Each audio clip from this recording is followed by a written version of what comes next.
Hello, and welcome to Let Me Bore You to Sleep.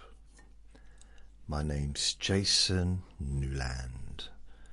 Please only listen when you can safely close your eyes. The time is 1 minute past 1 p.m.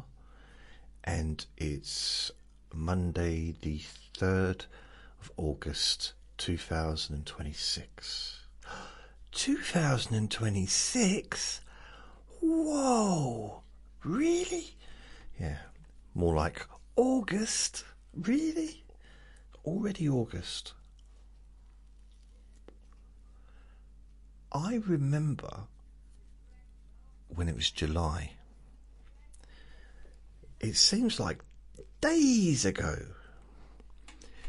So, what is Let Me Bore You to Sleep?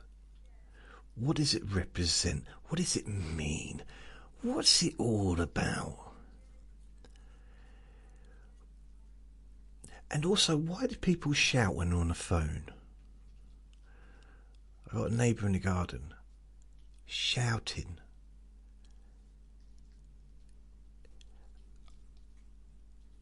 I assume they're on the phone because they just said, bye, love you.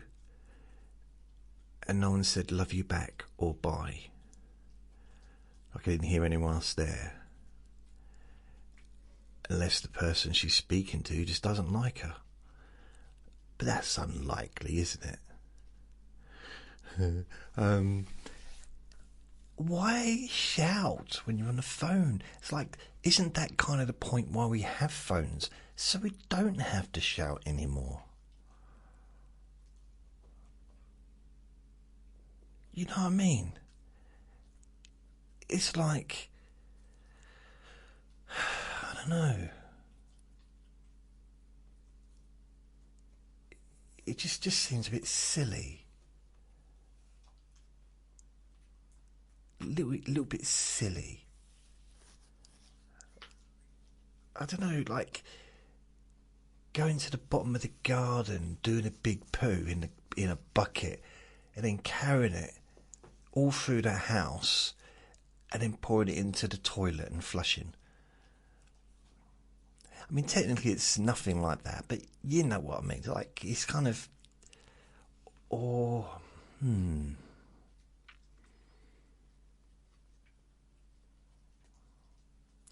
I tell you, it reminds me of something.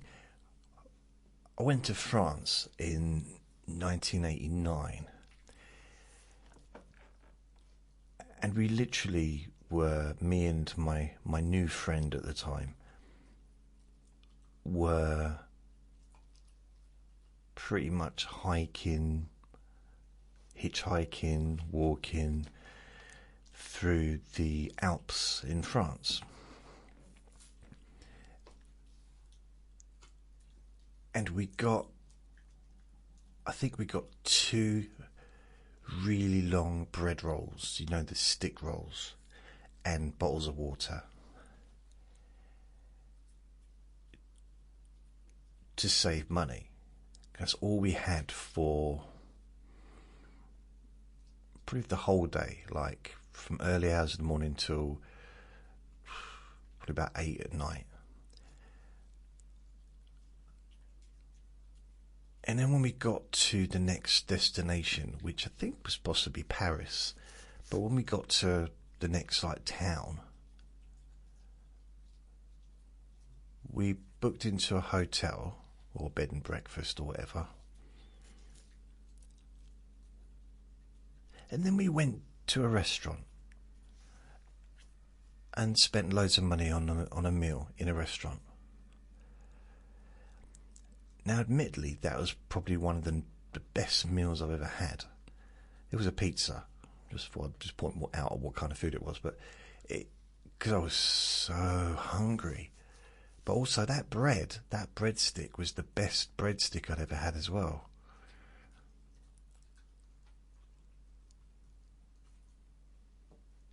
But they did ask if we wanted bread with the meal, and like, no, you're right.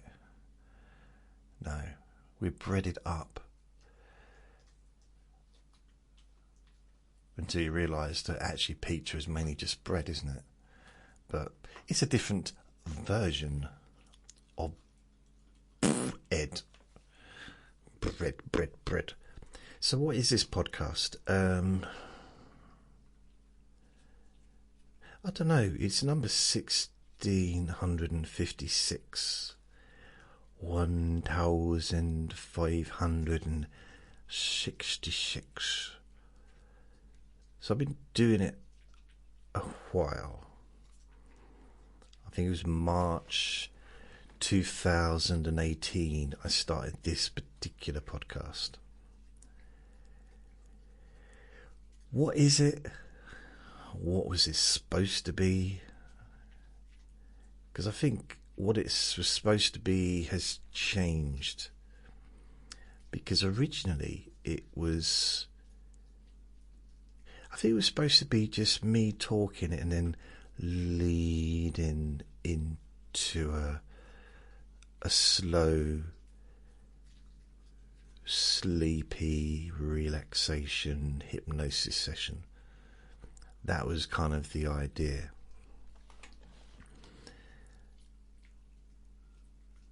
And somewhere along the line, I lost my way.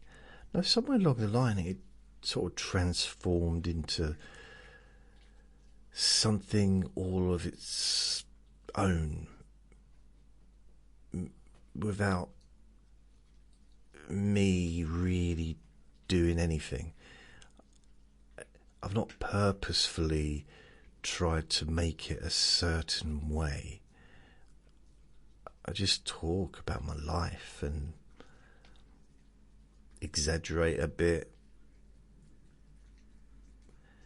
Whatever the opposite to exaggeration is, a bit. Do a little bit of fluff here, a little bit of puff there, a little bit of wing, wong, wang. You know, all kinds of different things. And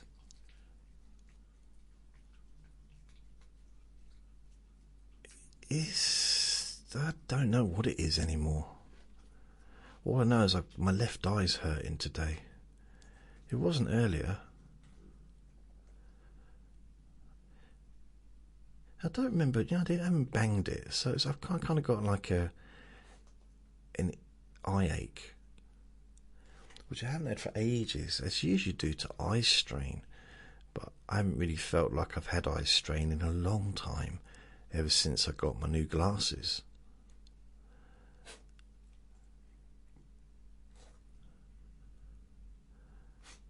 It almost feels like I've banged my eye.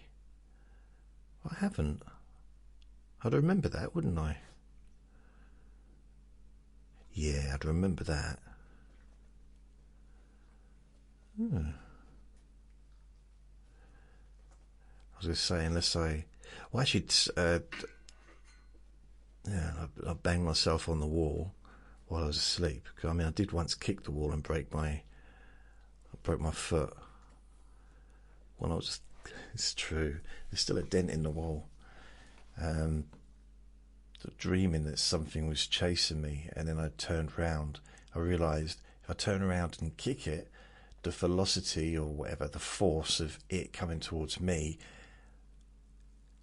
and then me going towards it and kicking, would be a good thing to do. It would like stop the thing, whatever it was. I don't know if it was a dog or if it was a munchkin. I don't know. We did the job, and I woke up,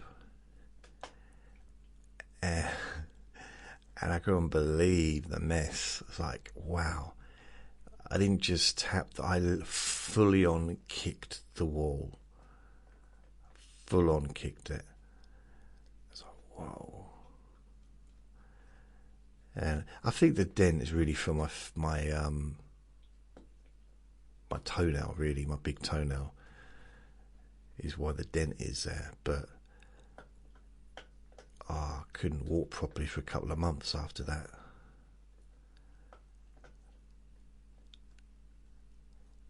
and my whole, most of my foot, apart from it's basically really only the big toe, the second one to the big toe, and maybe the third one, and then the top of my foot was blue and black and green and yellow and all kinds of, it's weird. Apart from that, it was quite good. I absolutely thoroughly enjoyed it, but I don't want to do that again.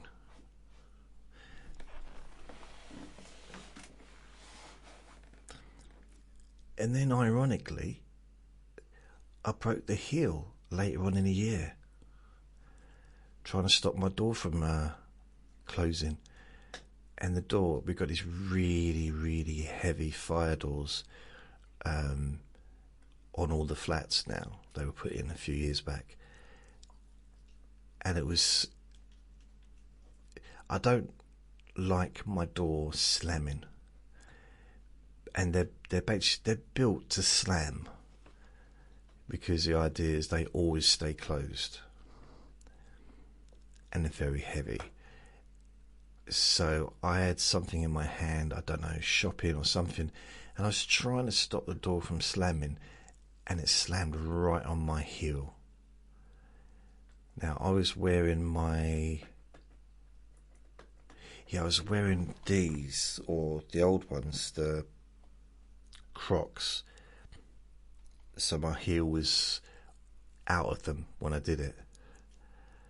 It's a really silly thing to do. I mean, if I'd have done it, I've done it before with my shoes on, and it's banged my heels a bit, but this was like a bare heel. Oh, again, I couldn't. I mean, this was October, November 3 years ago.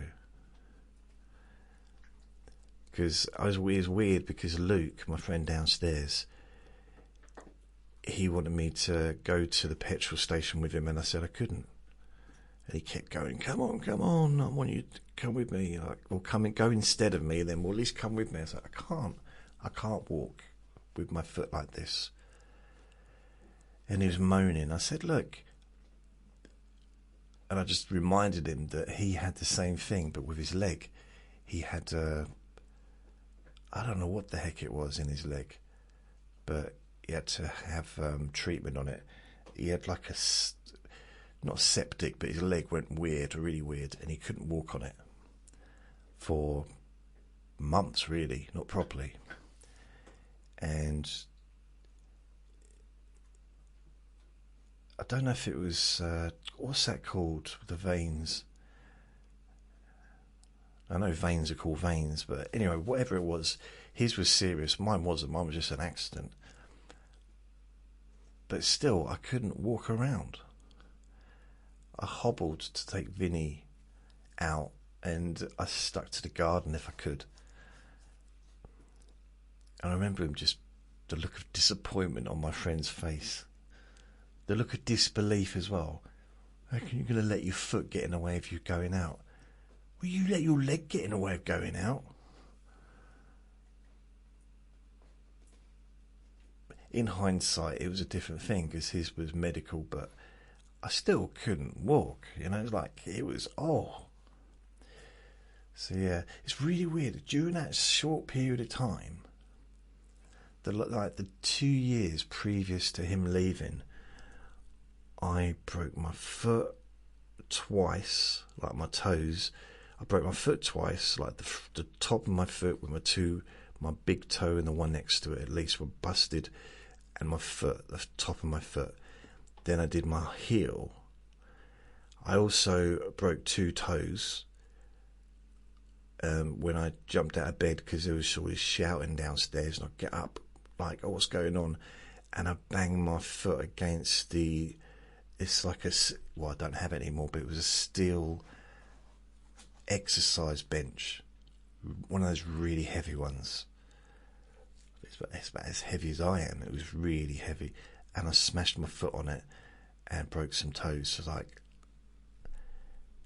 I also fractured, and I broke my rib, and also fractured my back twice when I fell down the stairs, all in like a couple of years. Crazy. Weird, isn't it? All just, and all of them through accidents. Before that, I did break my hand a couple of years earlier. I did fall out of the bath and break my wrist when I first moved in here, but that was 11 years ago. And I hadn't been in a bath for, literally everywhere I'd lived had had showers. There, the last place I lived in before moving here, the place before that, and the place before that.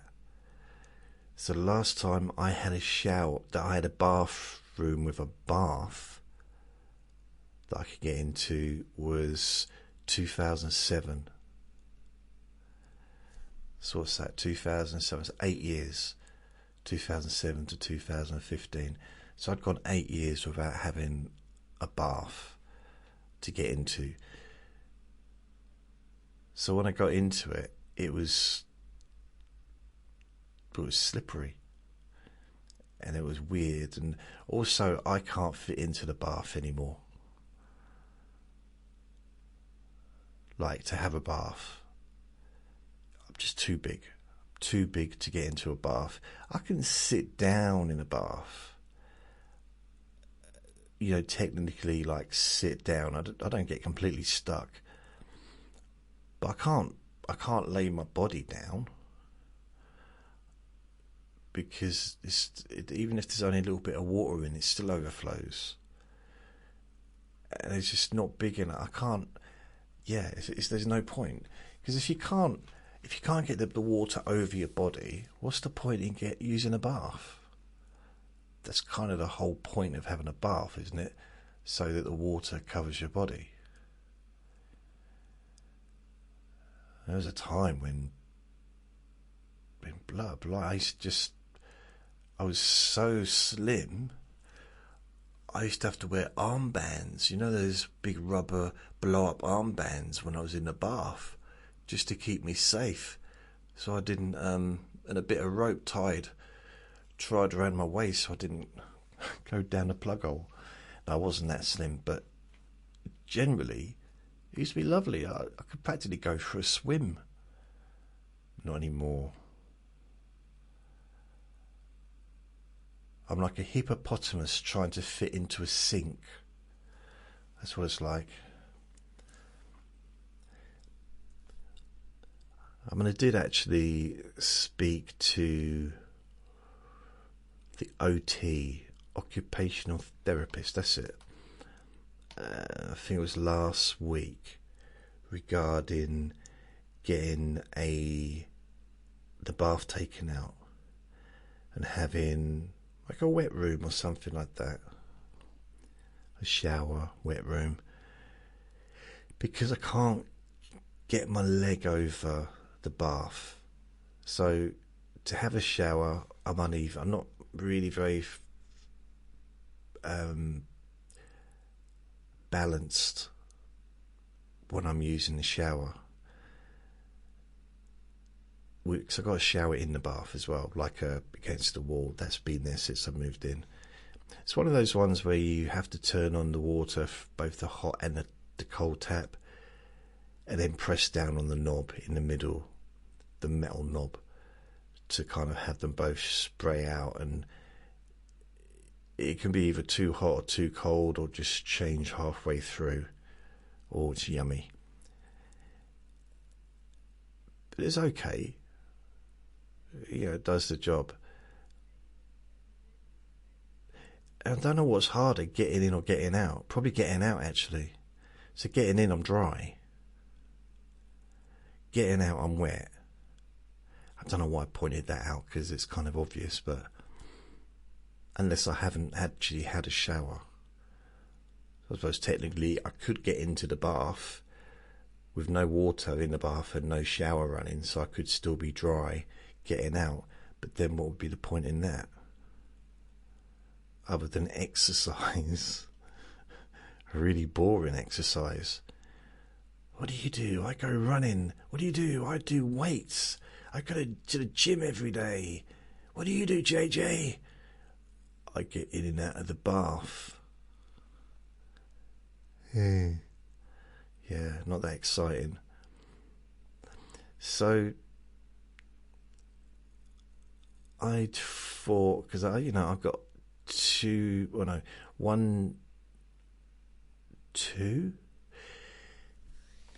neighbours. I got two neighbours in this building that have wet rooms, and they should have really put one in for my friend Uncle Sausages, but he didn't tell them that he had trouble getting in and out of the bath. He turned 79 when he was in hospital last summer, so I'm not saying that everyone in their 70s would have trouble getting in and out of the bath, but I just imagine that there comes a time when it would make more sense to not have a bath. But then the council, on the other flip of the flip-flop, is they're not probably really thinking about the person that's in the flat now, because they know that someone else will be in the flat in the future. And they might actually want a bath. And they're not going to put a bath in if there's no bath in there. If it comes with a wet room or with a shower, then they're just going to be having a shower. That's it. And some people love having baths, don't they? And they're physically able to get in and out, and they can fit in a bath without getting stuck. I'm like an octopus. It's weird, really weird. I didn't realise the sides of my back and my back almost turns into like octopus tentacles. The sucking stuff. I just get stuck. That reminds me when I was in this shop. I can't remember what shop it was. And I was testing out the reclining chairs. And I didn't realise that you could get ones that were electrical. And I pressed a button to recline, but I couldn't get back up again. And my feet were practically facing the wall, not the roof. I'm trying to think what's the opposite to the wall. So my feet I was practically upside down. And I didn't know how to get the thing to go back up again. So I had to shout for help. Yeah, it was a bit embarrassing, actually, thinking about it. I thought about something earlier that was really embarrassing, but I can't remember what it was. It was something. What did I do that was really, really embarrassing?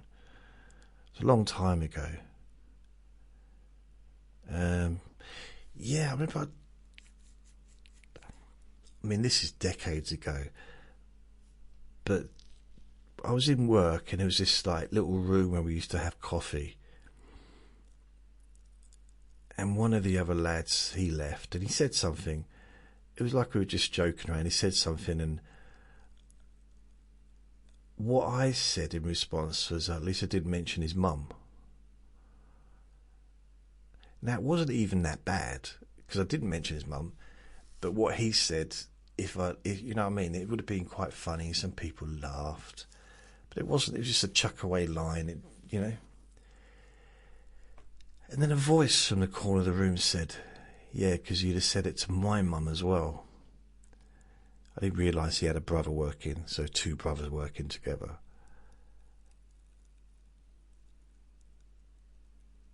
And then he walked out, and I thought, oh no. So there's all this little gossip going around that I'd upset two brothers that boxed. They both boxed, any amateurs. And I'd upset both. Well, I'd upset one of them. Now, the one I upset, I didn't know. Clearly, I didn't even know he existed. I'd seen him, but I'd never spoken to him. The one who left first, I got on pretty well with. So I thought, well, I'm not going to wait till the end of the day to find out what happens. So I went up to him, the one that I normally would talk to, and I said, look, this is what happened. I'm sorry. I didn't mean anything by it. Please don't beat me up. And he said, okay. Then his brother came over, and I said the same thing to him. I'm sorry. And they were cool. They just needed me. Well, the other one had already heard about it. Like, his brother did tell his brother about it. So I didn't realise that as I walked up to him. That's all they needed. They just needed me to apologise, I think. I think the other brother, it gets confusing, don't know, and I keep saying the other brother, but the second brother, the one in the corner that I didn't know was the brother, I think he was a bit annoyed, more annoyed than the other one. I think the other one found it quite funny. The situation rather than what I said. The fact that I said that and his brother was in the room. And how awkward it was. Yeah. Another awkward time was... I'd come back from Ireland on a ferry.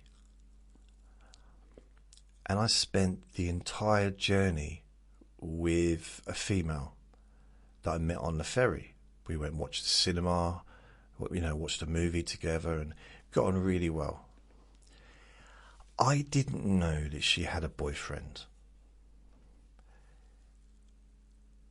And at the end, I thought, oh, this is going really well. Nothing happened between us. There's no kisses, no hand holding, no humping. So no hiding in lifeboats, reading poetry to each other. None of that stuff.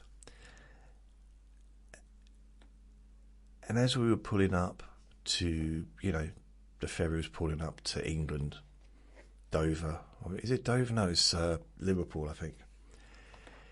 She said, no, it was England to Ireland, because it was Dublin. Yeah. So we get to Dublin. Yeah, so once we get to Dublin,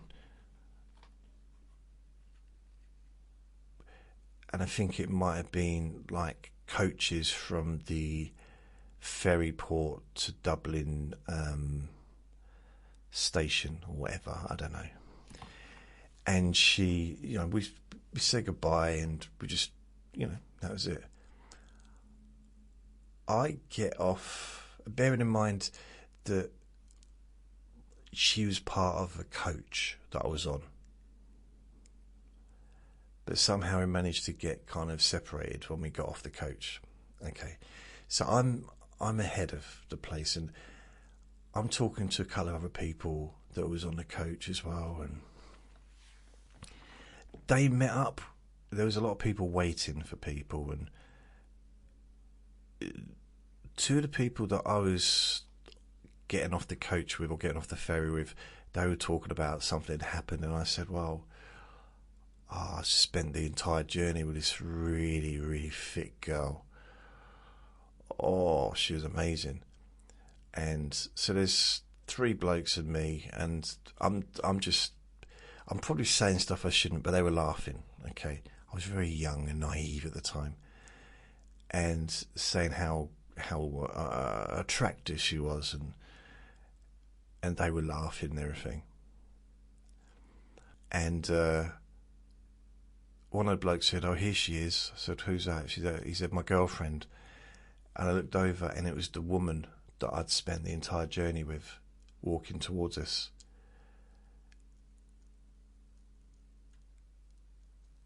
And I said, "See ya," and I was out of there, because I realised that I'd just been talking about his girlfriend to him, making him laugh, being rude about his girlfriend. Not rude as in like horrible, but just saying cheeky things. That's all, you know. And I realised that within quite a short time, she was probably going to introduce me to her boyfriend. Oh, we watched a movie together, and you know, because it was innocent to her. Well, it was innocent to me, but I was hoping for marriage and kids and stuff with her. I was hoping that I'd still be with her now. But honestly, I moved so quickly. It was like some kind of superhero movie. I was out of there. And I got into a McDonald's and we just waited so I could see the entrance, and I just thought, no, this could go bad. So I escaped. It's very weird. And I knew I wasn't going to see them again because I was going to a particular part of Ireland, and she wasn't. I knew where she was going. She was going to like Galway or something, and I was going to Carlo. Wow, that was embarrassing. It was embarrassing without anyone else knowing about it, if you know. But she must have seen me there. I mean, literally, we'd spent the whole night together. It was the night we travelled during the night. So we spent the whole night together, like hanging out. And I don't think they had a bar on there. They might have done, but I didn't drink anything. But yeah, it was a nice trip, and she was lovely. But I had a few relationships like that, or not relationships, but experiences where I spent periods of time with a woman, like travelling, and almost like we were best friends, but nothing happened. A similar thing happened on a train journey. It was a really long train journey, and there was this woman with I think she had like a bass, you know, one of those big violin things.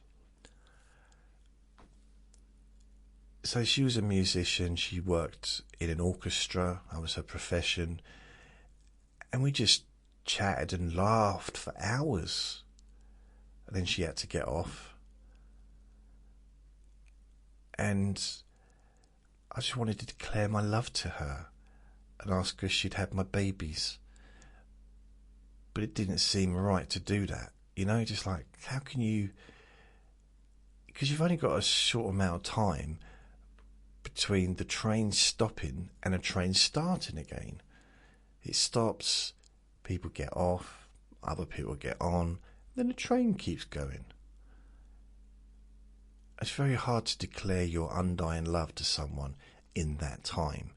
Unless, of course, it's a movie. A nice romantic movie. I'm trying to think of other times when I'm embarrassed myself. Oh, by the way, this is Monday's Boring Objects. Times I've embarrassed myself.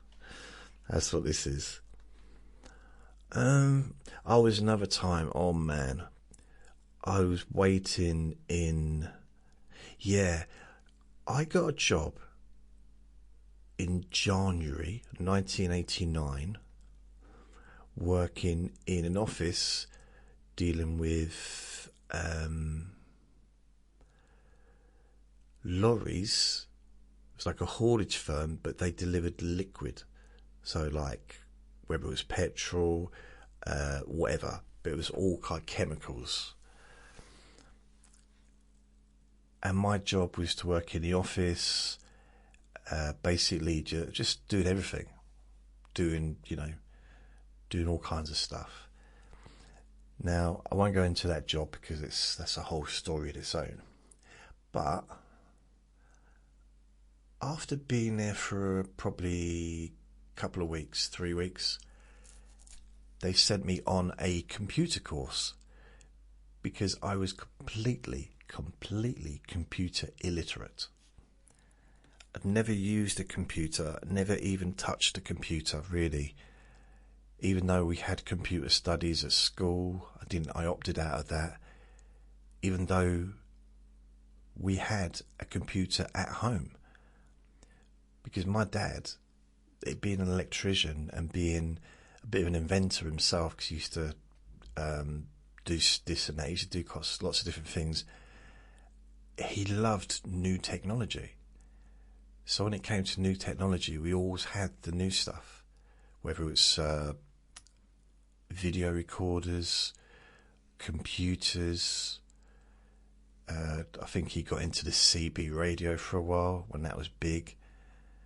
That was really for him, but he you know, we played around with it. But he had that down the bottom of the garden. He had an aerial the size of. I think he had to take the aerial down because it was too big. It was a huge aerial. So he was quite into the trends, and we literally had pretty much the first video game there ever was. And I don't remember what it was called. Although we didn't keep up with the video games. I don't think we ever had an Atari system or anything like that. I'm not sure why, but we had the original ones where you basically you had two little dashes and a dot. It was like tennis, ping pong or something. It was just like deet, deet, deet, deet, deet, deet, deet, like that. And it was just very boring. It's very boring. But then we had the Atari system, so I think it was a case of you could play games on there. Is it Atari? No, the Atari. There was a really famous not laptop, like a computer system that was really big in the early 80s. I can't remember what it's called. I played on it and I thought, what's the point in this? It doesn't do anything. You had to like program it to do stuff, and that seemed a bit pointless to me. To me, that was like, well, we might as well just have a television with no back, just a clear screen, and I act out the programs. You know, what's the point in that? Besides, I won't be able to see myself, will I? Unless I have a mirror in front of me. Yeah, have a mirror in front of me, and then I act out being a Dalek or something. It's like, no. That's what it kind of felt like a little bit. Now, my analogies today may not be great. That's it. That's what I've got to say on that one. They may not be great.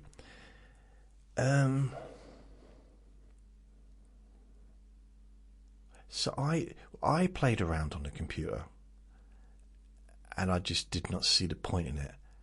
I could see the point of it as a business. See, I knew that my local, news agents, where I used to deliver papers for, when he got a computer, it made it a lot easier for him to just print out all the, who delivers to what. Printed it out, it was easy. So I could see that was a lot easier for people, and I could see, even when I left school, I could see that the tills and some of the newer tills were getting better with the computer systems and stuff. However, when I went to this job, it was all computer. I think the main things there, like you had the desk, chair, pen, but then there was the computer, a printer, the telex machine in the back. I couldn't figure out how to use a telex. I struggled with the fax as well. I mean, I didn't learn to use a fax until probably about 99, 98. Because I was working in another office or just helping out. And it took ages, but eventually I figured it out. Okay, I was taught, but eventually I kind of got used to doing it. But I didn't understand, why are we using telex? It just seemed like, isn't there a better way of doing it than this? Because this is just, to me, it felt almost like just one step ahead Morse code. And I knew a little bit of Morse code. I didn't. I don't know why I said that. An absolute lie. I have no Morse code knowledge at all. All I know is like beep, beep, beep, beep, beep, beep. Beep, beep, beep, beep, beep, beep. I mean, the point in Morse code is you could communicate just by going beep. You don't go beep, beep, beep. You actually press down on a thing that makes the sound. Because you'd need a microphone, wouldn't you, if you were literally just going beep, beep, beep, beep, beep, beep, beep. And if you do it too much, it's going to sound like, what's his name's? What was his? Buck Rogers' android, a companion. Buck Rogers in the 26th century or whatever, 25th century. Beep, beep, beep, beep. Buck. Come on, Buck. Beady, beady, beady, beady, beady. And that was, if anyone remembers that. Beady, beady, beady, beady. Let's go rain, Buck. Whatever. So, beady, beady, beady. What's that in your hand, Buck? Beady, beady, beady, beady. I used to like him. What was it? Titty. Was it? I think his name might have been BB. TT, BB. Boody boop, boop, boop. I don't know. But yeah, I don't. No, I don't. I got no. I might have learned a bit of Morse code in the Sea Cadets. It's one of those things that probably never used. Probably never really needed to use.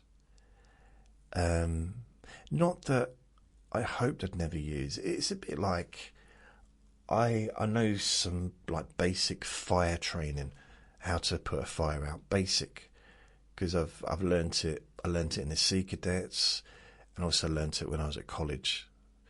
That and like basic first aid and stuff. And with the putting out fires, I've never really needed to use it, thankfully, and hopefully never will. With the first aid I have, that was, again, very basic. No, actually, well, yeah, I suppose compared to what ambulance people do, yeah, it was very basic. But I've used the first aid training on quite a few occasions the last few years, but that was just like resuscitating someone or keeping them going until the ambulance gets there. But Morse code, no, never. Beep beep beep beep beep beep beep beep beep beep beep beep beep. No, never. That and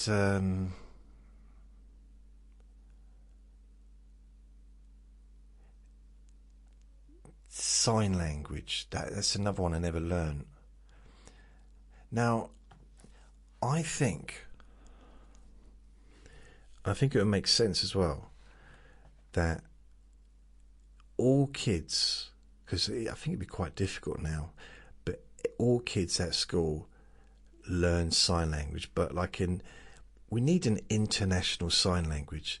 Can you imagine how cool that would be if everybody in the world learned an international sign language, which meant we could go anywhere and communicate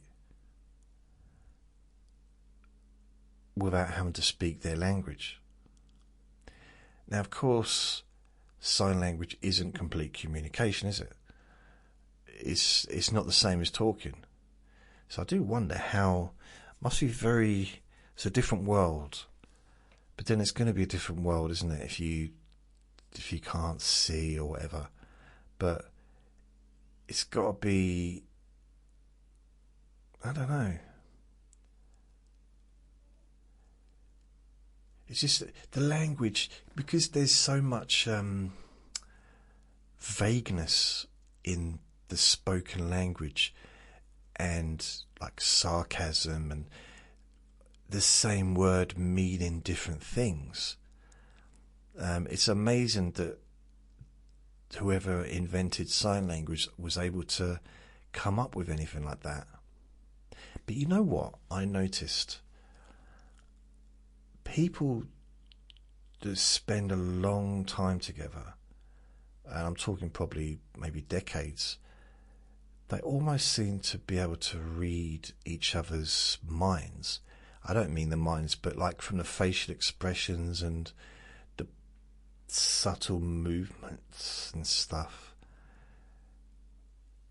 Because my step-nan, my step-grandmother was in hospital, and her husband, my step-granddad, so this is my step-mum's parents, he came in and he sat beside her and they held hands.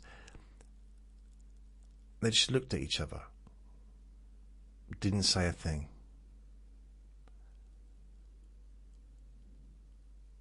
And I was just standing there,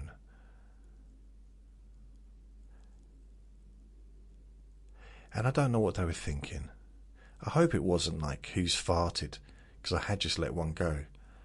But it's almost like they were in sync with each other. They had a, unless it was just they're both thinking the same thing. What are you looking at?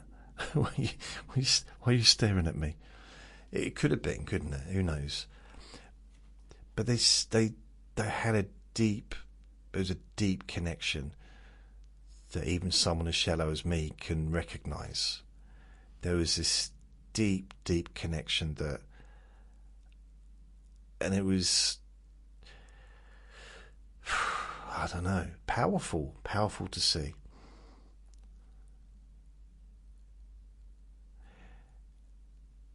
In fact, after a while, I realised that I kind of, you know when they say read the room, I realised that maybe it's time for me to stop tap dancing. So it was powerful.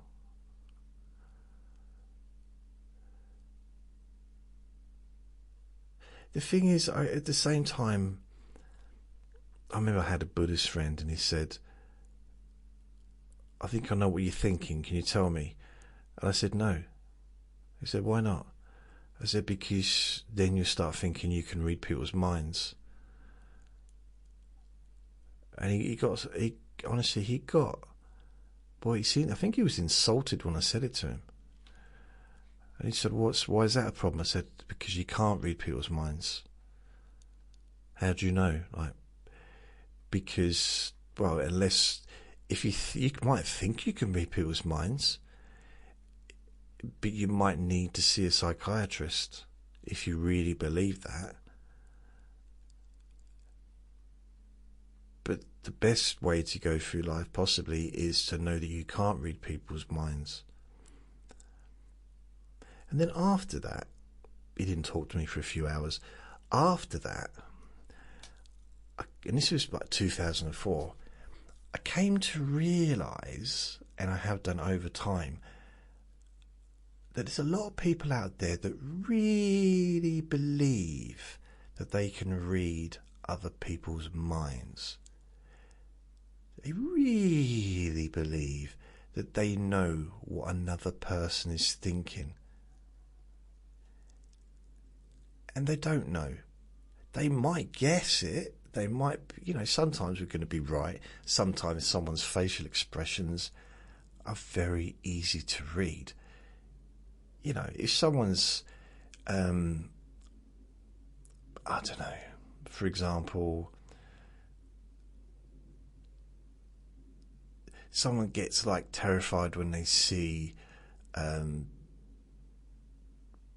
an octopus doing karaoke or something like that, yeah? That's really took ages to come up with that, didn't it? I'm not sure if that's creativity or just desperation. But, so an octopus doing karaoke. So someone goes into a club or bar and they do a karaoke night and they see that octopus, obviously dressed as a clown, and it's just like, it's like, you can probably guess that person's fearful. You know, like, okay, I can mind read that person. No, you can't. They kind of let you know by going, you know, they didn't need to walk around everybody in the club individually and said, you see that octopus? I don't like that. It makes me feel, just whispering into each person's ear, It's not necessary, is it? It's like the facial expressions, the bodily reaction, and the verbal high-pitched was enough. It doesn't mean you're turning into Uri Geller, alright? Or Derren Brown. I love Derren Brown, makes me laugh because he says right at the beginning, I am not a mind reader. I am not, you know, he says, I am not any of these things. I cannot tell your fortune. I cannot talk to the dead. I mean, anyway, I can talk to the dead. I can talk. I talk to the dead all the time. They don't answer me. I mean, anyone can talk to the dead. Makes such a big, I can talk to the dead. Anyone can.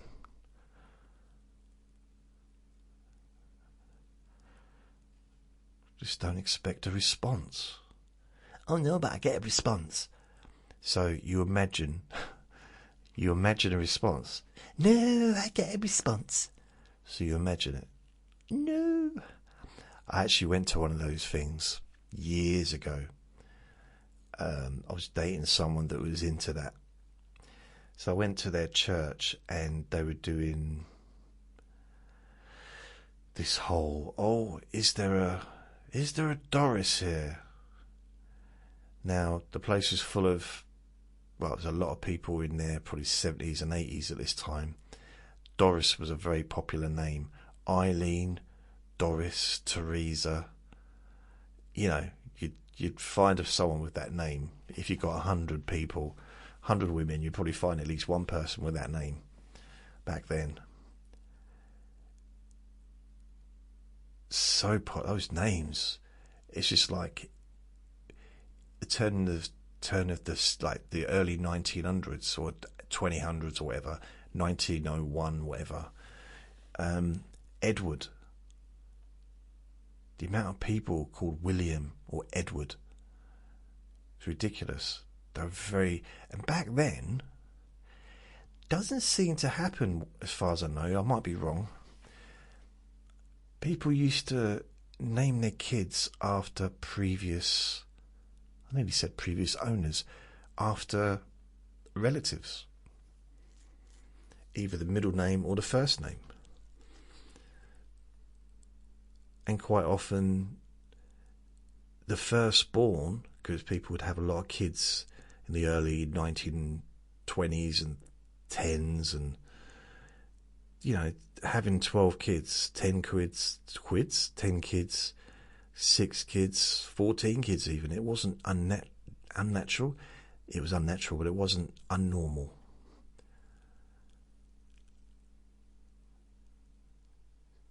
I mean, even with my nan and granddad on my dad's side, both their firstborn male and their firstborn female had the same name as the parents. So I had one uncle called Granddad and one auntie called Nan. So it's, oh dear. Oh, come on.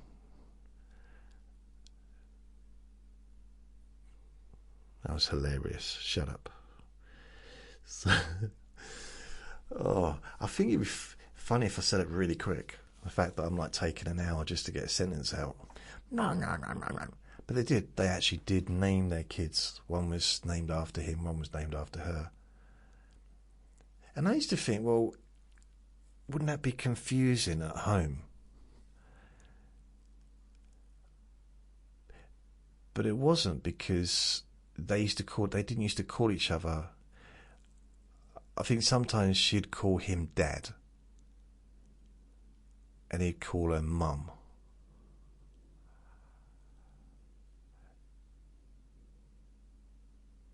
But I wasn't around then because I wasn't born. Not that I never saw them. I saw them obviously together, all together when, because I was my dad 26 when I was born. So I saw him pretty much when he was 30, and all my other uncles and aunts together.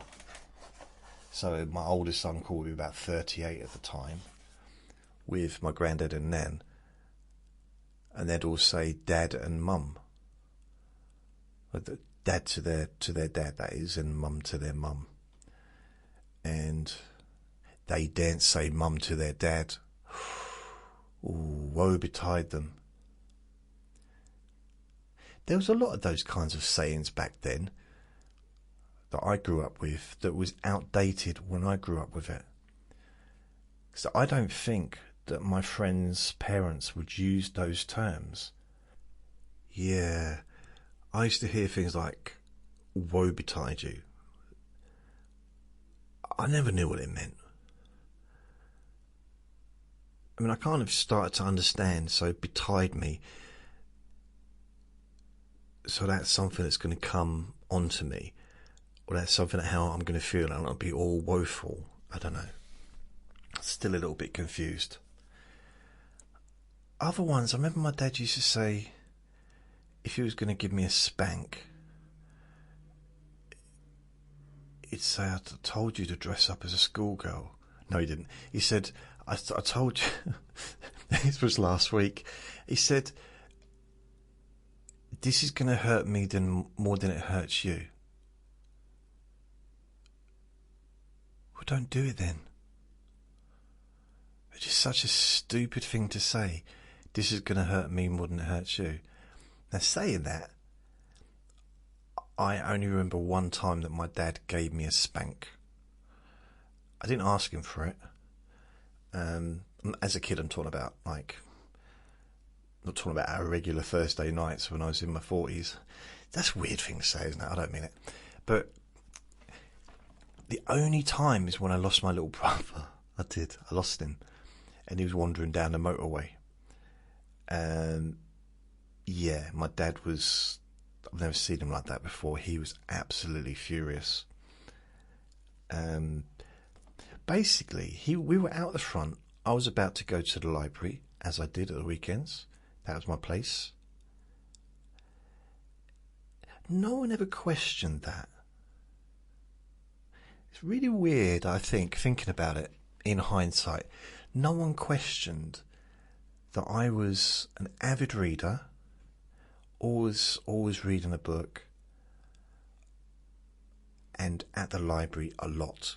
Like, I'd spend my Saturday afternoon at a library. Yet my school report did not reflect upon that. My school report you wouldn't think it was the same person. The reason, the only difference, the only thing that I can think of, apart from the fact that I didn't like being there at the school, I wasn't interested in any of the subjects. When I was at the library, I would study a subject that I loved, and I would write out, and I'd search the encyclopedias, and I'd write stuff out, and I'd cross-reference. But I'd be studying vampires and werewolves and stuff like, whatever the subject I was interested in at the time. It later became like martial arts and stuff. Went through a period when I was really into astronomy. But no one questioned it. Like, how can someone be so rubbish at school, yet be spending all their time, or a lot of their time, reading books? No one questioned it. I didn't question it either.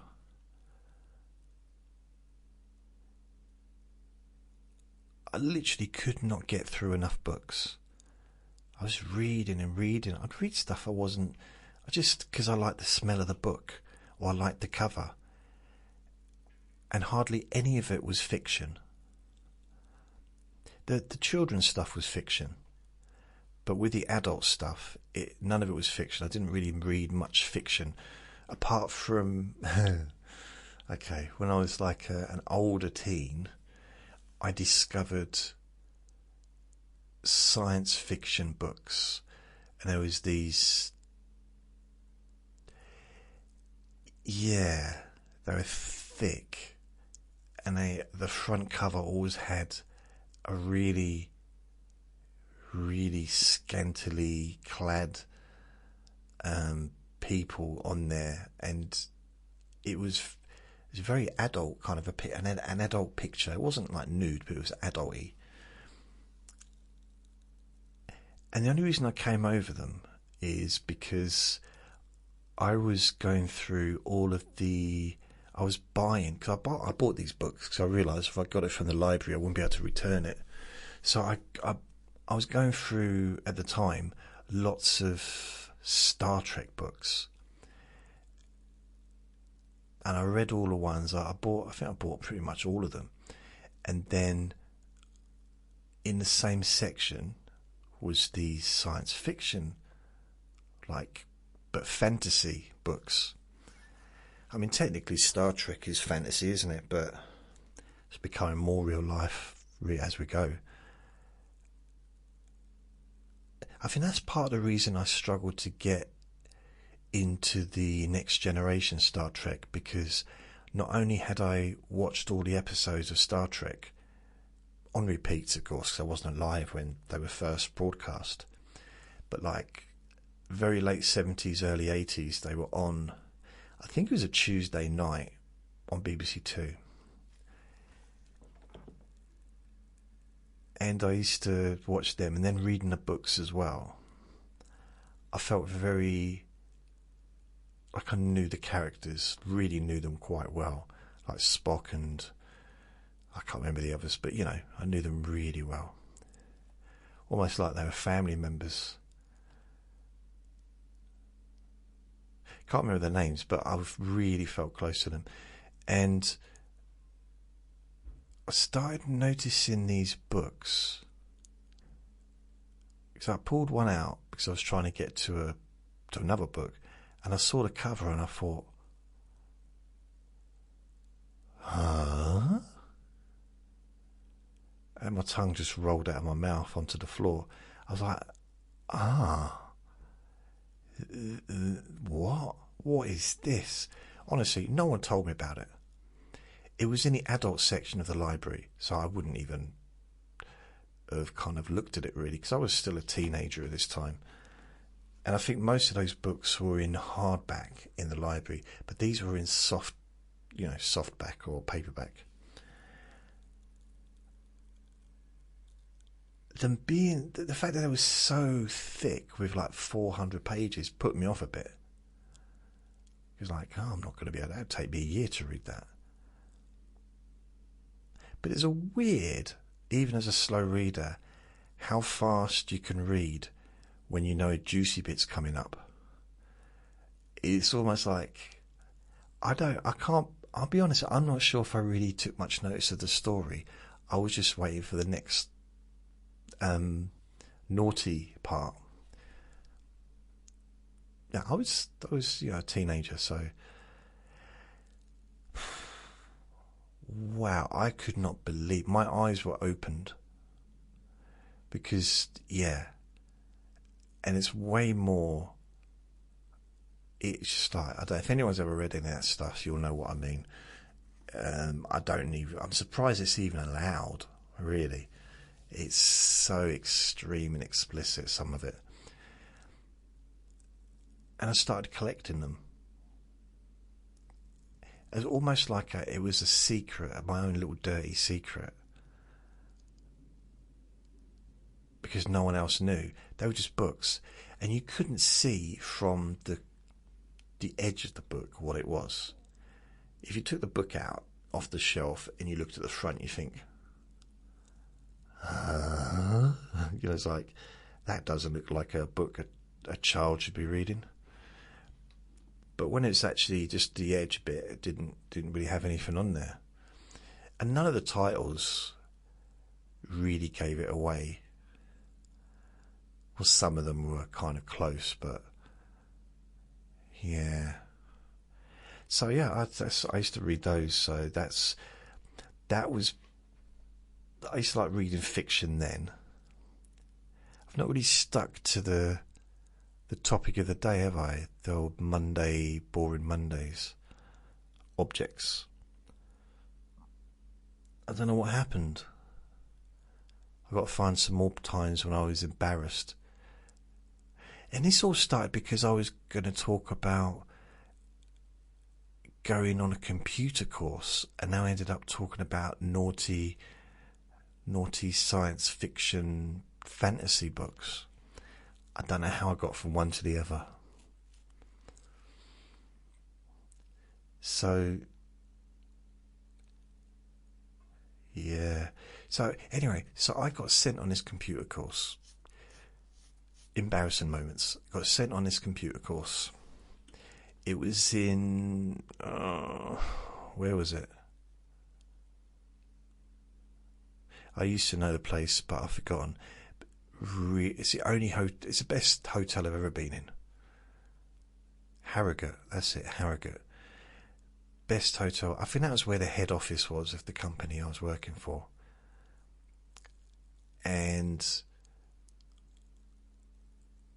I couldn't believe it. I mean, I was 18 at the time. I just turned 18, or 18 the previous end of August. And this was the January, I think, maybe February. And the hotel wasn't near anything. There's no shops, there's nothing. It was on a hill, and there might have been stuff around, but I was only there for, I think, 3 days. And I got taken by car to where I needed to go, and it's like, what? There isn't anything here. There must have been a town centre, I just didn't get to see it. Well, the embarrassing thing happened when I had room service in the hotel. It was all paid for. Room service... Well, I guess, yeah, just room service, because it was food and stuff. I wasn't drinking alcohol. I didn't really drink back then. The first night I actually went out with the managing directors for a meal in the hotel. And I don't know how I managed to do that, because that wasn't me. Sitting in a restaurant with these people that were high up in a very large company. I don't know, honestly. Now, I didn't realise, I didn't really put the two things together.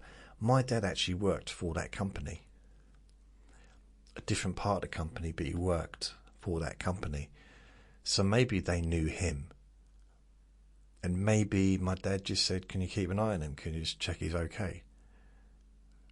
You know? Because he knew I'd never been anywhere before. I'd never been anywhere on my own like that. You know? Even as a kid, when I moved around, I was always with an adult. So this is like suddenly,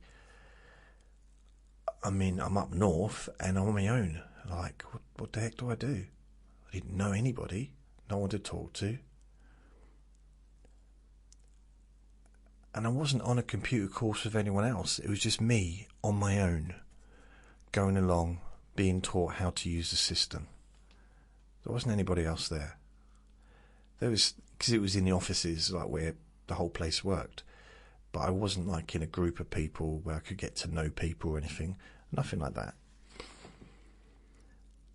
So the second night I thought, I'm not going back in that restaurant. I'm going to get, room service. I don't want to go back down there. It's too many people, too busy, and I'm not sitting at a table on my own. So I get room service, I have the dinner, and I think, okay, I better... So I'm just relaxing, really relaxed. I just basically got my underpants on and my socks, watching telly. It was a big... Because it wasn't just... there was a bed, but there was a sofa in there and everything, and a big TV, well, a TV, probably quite big. Really big hotel room. It is the best I've ever been in.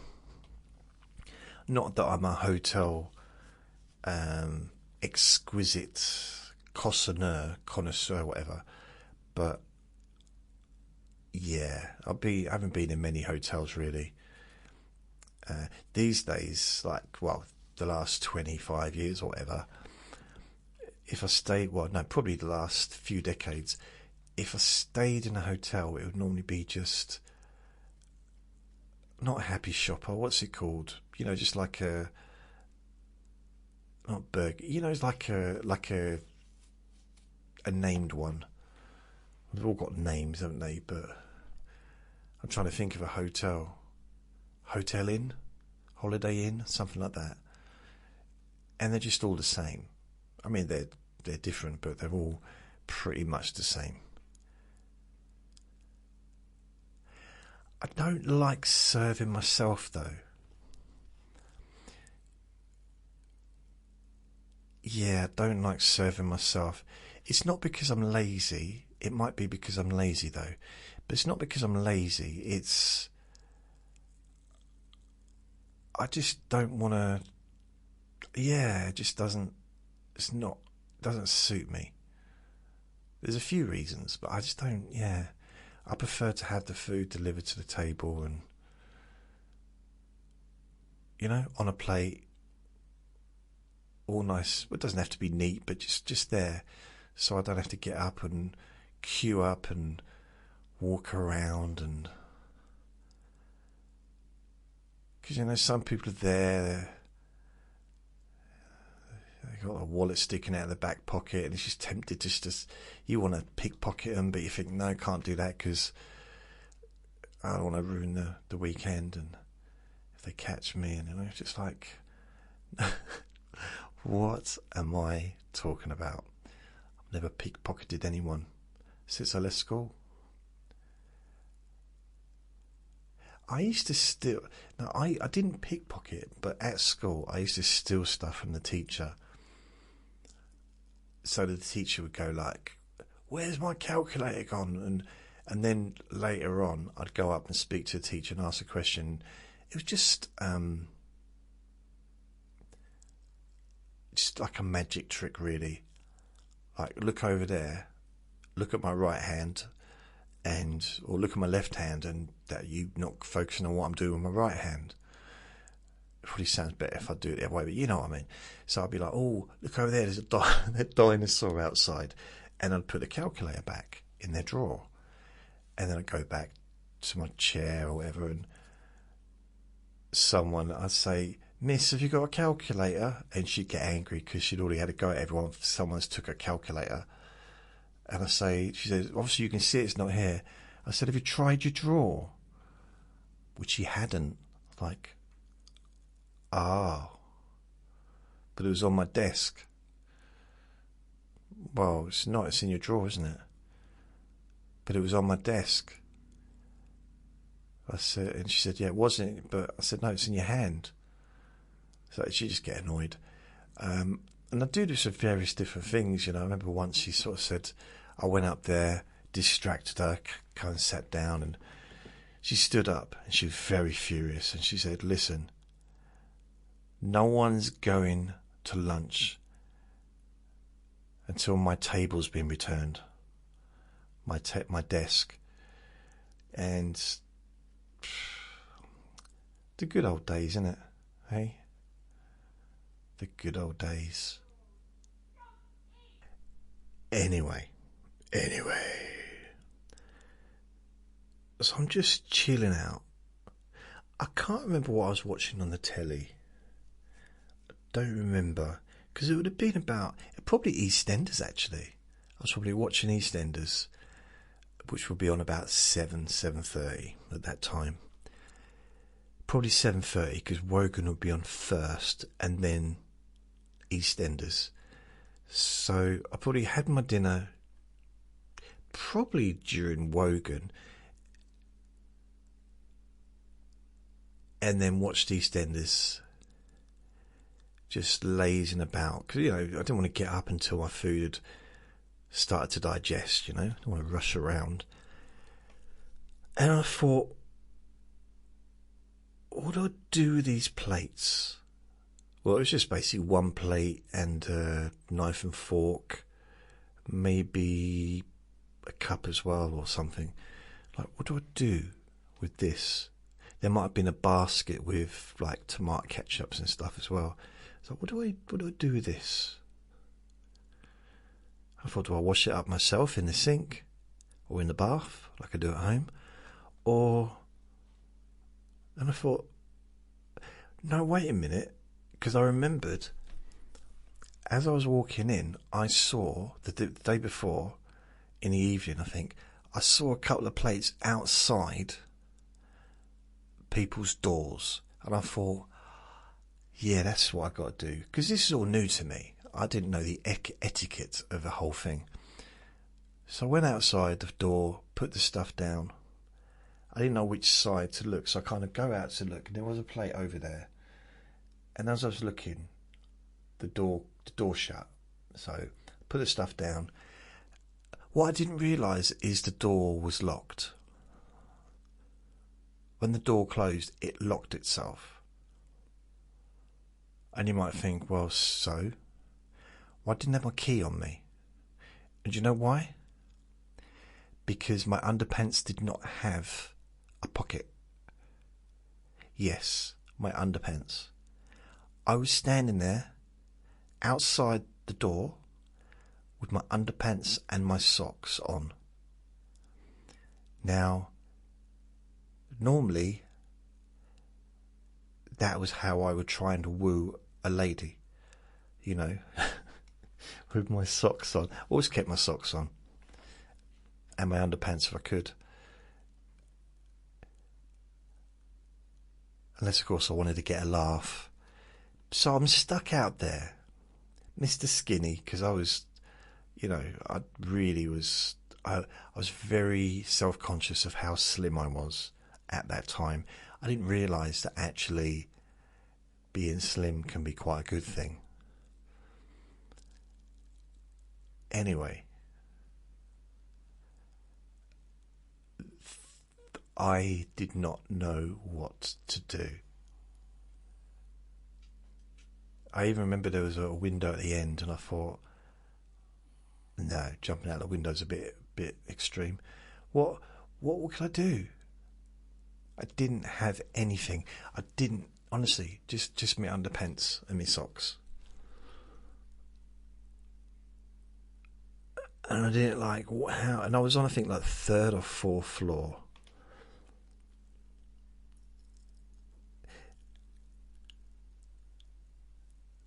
And it was kind of both good and bad that there was no one else around.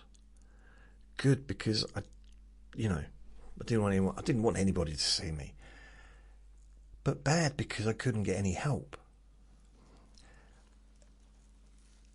Luckily, after about 15 minutes, and I also needed to do a wee as well. Ideal, brilliant. someone came up. I think it was a cleaner or it was someone that that worked there, came upstairs, and they did laugh, but it's, you know, it's expected. I can't moan that someone's laughing seeing someone practically naked standing out of the hotel room, because it was a funny visual, I guess. And I said, please, can you... I explained what happened, and I was like talking slowly, like really like trying to be very concise, perhaps a bit too loud as well. And then I realised that, because my only experience of waiters at that point was from Faulty Towers, watching Faulty Towers and Manuel like being Spanish or whatever, and Mr. Faulty, Basil, shouting and having to keep explaining what he was trying to say. And I realised the bloke was just English and he could understand what I was saying. Or it might be a female, I can't remember.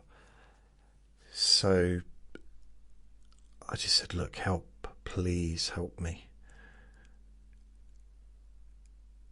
So they went and got... I'm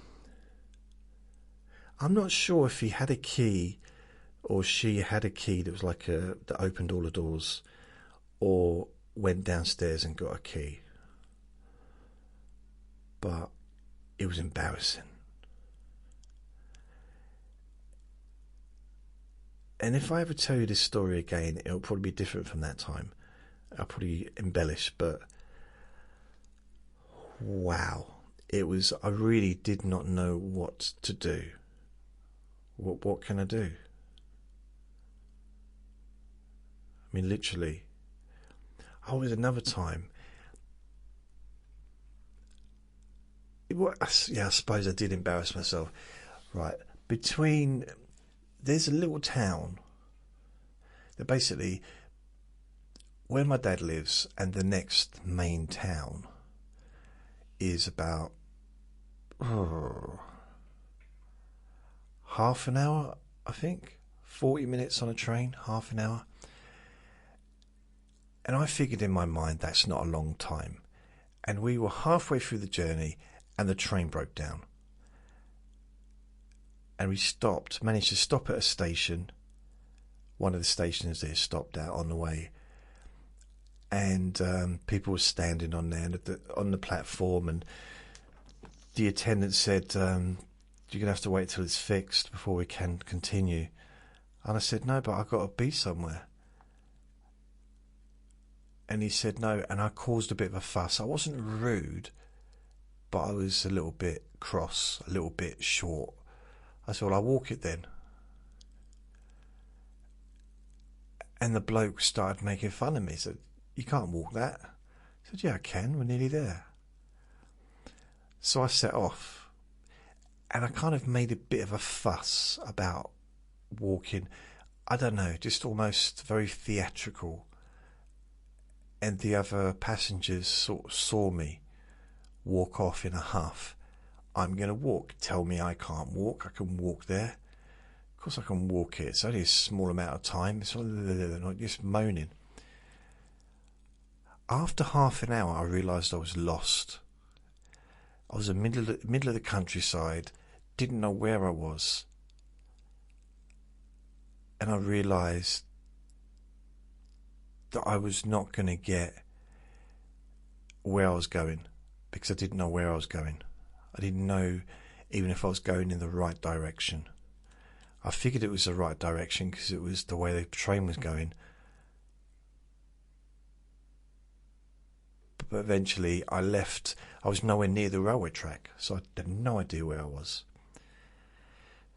So after half an hour I turned back and walked up. They were all still there. And I think eventually they decided they were going to get they were going to try and move the train onto a different track, and we'd catch, because the trains were like hourly, and that train, even though it was already delayed, the next train came. So I'm there walking up and people are just all looking at me. I felt a little bit embarrassed. Yeah. It's like one of those situations, you back yourself into a corner. It's why I try not to do it. I did it a few times when I was younger, and there's nowhere to go from here. I remember once I got caught not paying a fare on a train, and I just hadn't bought a ticket. So I tried to play the whole, well, I lost my ticket, and pretending to be angry at the bloke it's quite humiliating. They're really, I don't know. It was my fault, but it got to the point where I decided it was his fault, and it wasn't my fault, and I was in the right, even though I wasn't. I kind of talked myself into it, but I had no way of winning the argument.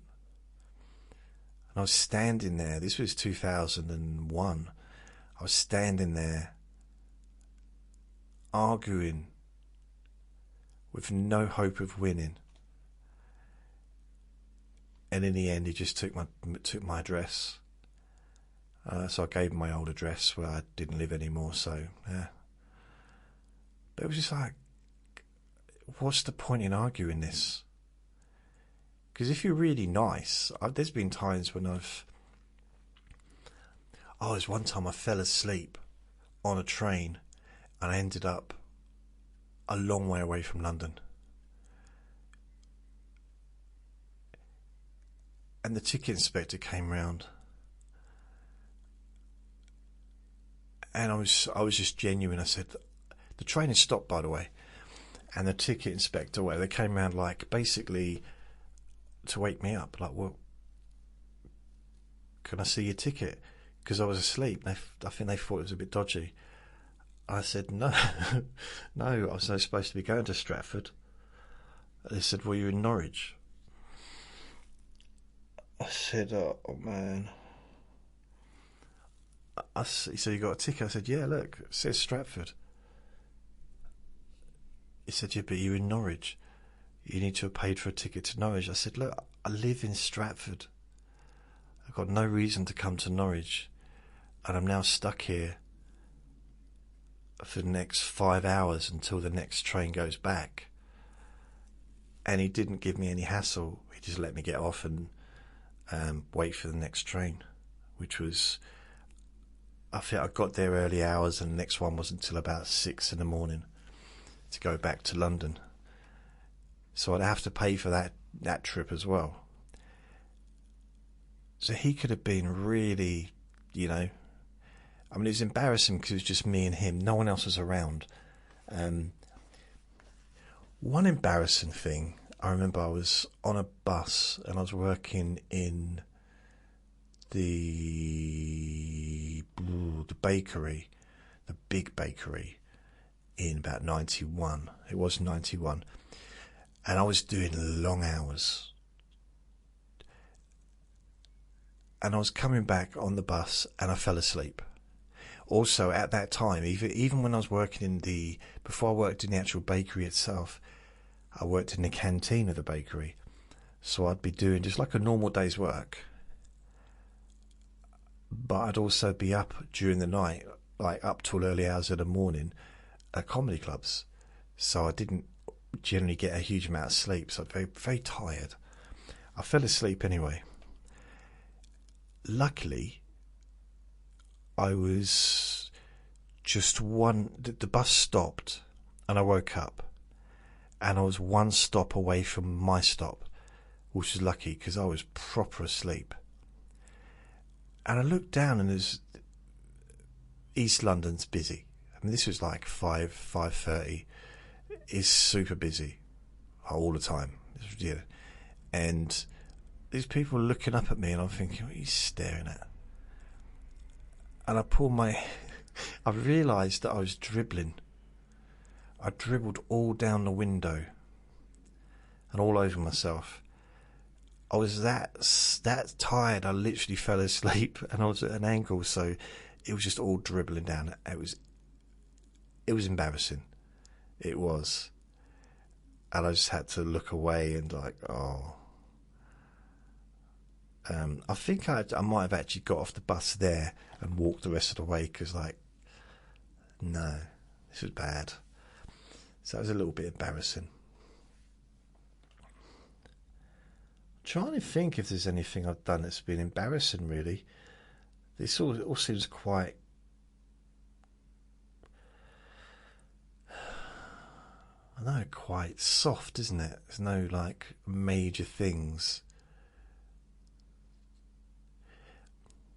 I mean, I had a girlfriend once, and this was 96, so...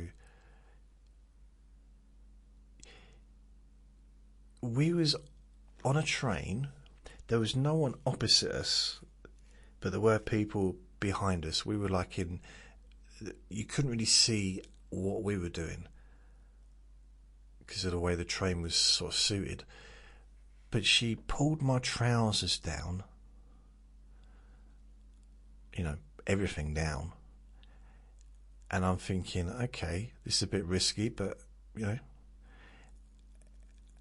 And then she starts laughing and she pushes me into the gangway, you know, the where you walk through between the chairs.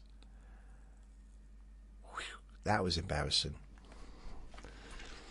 I mean, I covered up, but honestly, I could have got arrested for that. It's very, very naughty of her. Oh, another time that was quite embarrassing. Same female.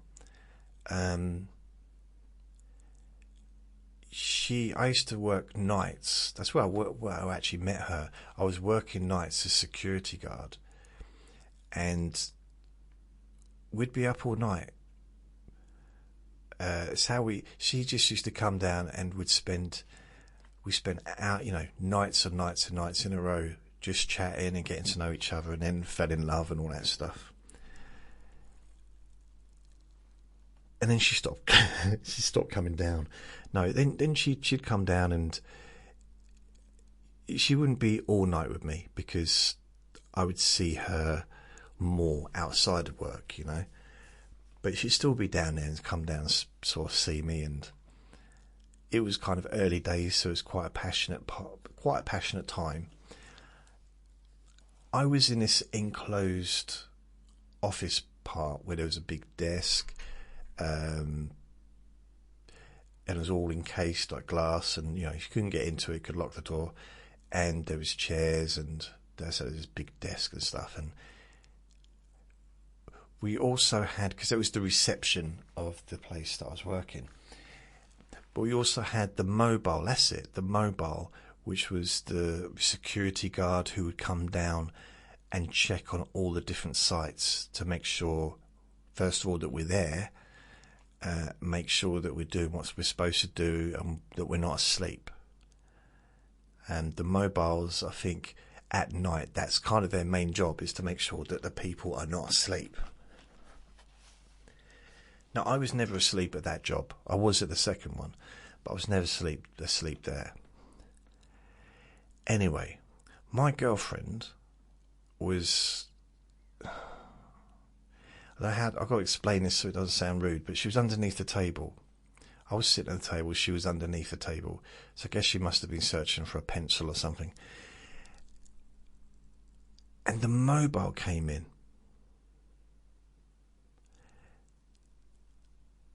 Now, I knew sometimes, generally the mobile wouldn't, sometimes they'd come into the office bit, sometimes they wouldn't. I knew if the mobile came into the office bit, you know, that's my job gone. Like 100%. Now, under that situation, I would have expected my girlfriend to,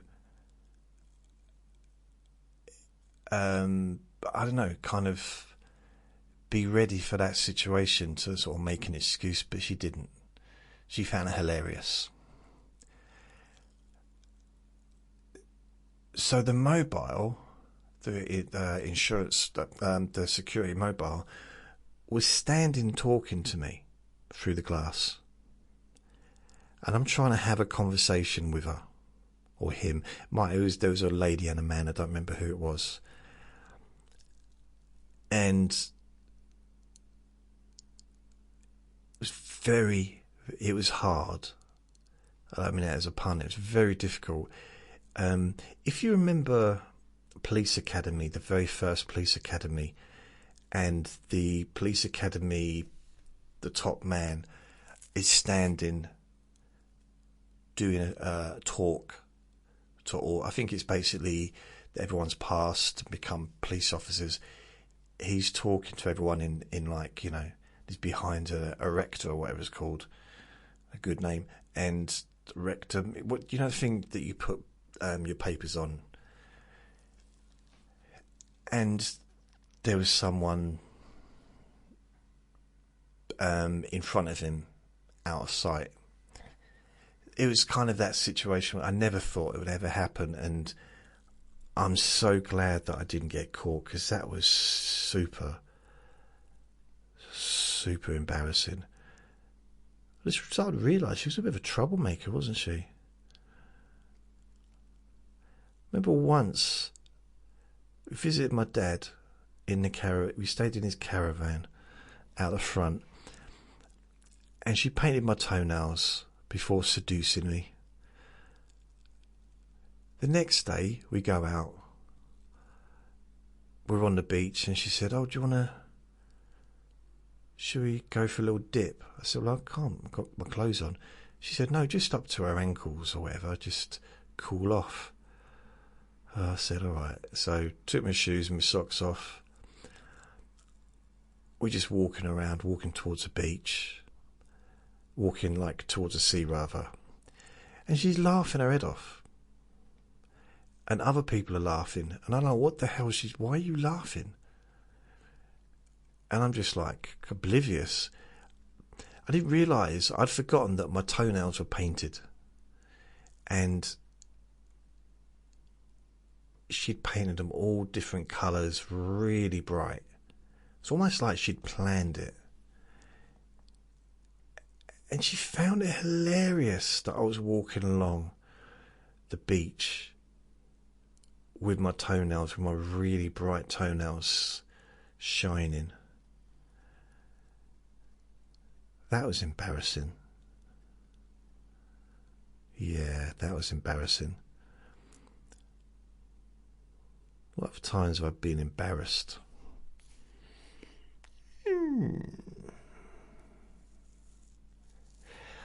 Okay. I've told this story. I've got to be careful with these stories, because some of them are a little bit adult, but at the same time I'm being vague, okay? So I was staying with my friend Neil in his bedroom. He was in a bed, I was on the floor in his dad's sleeping bag. So basically his dad lent me the sleeping bag, and I slept over. It was like, it's a sleepover. We were both probably about 14 at the time. And he woke up. We woke up in the morning, and, you know, probably he seemed to be awake up before I was. And he shouted, "Wake up." I thought, okay. And he said, "We're going to go down and breakfast soon." He said, "Before that, do you want to have a contest?" And I don't know, I kind of agreed.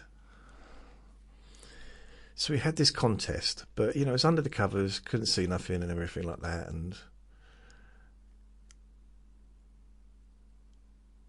I don't know why, but anyway, it was this contest, and I won the contest.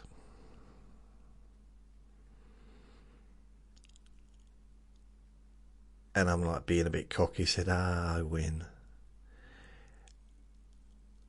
And he lets out a big laugh, pulls the like the bedclothes back, or the duvet back, and he's fully clothed. So clearly he's been up a while, and he's got dressed and everything. And he starts laughing at me and goes down to breakfast. I wasn't fully clothed. I really didn't know what to do. I had to pretend that I was also pretending.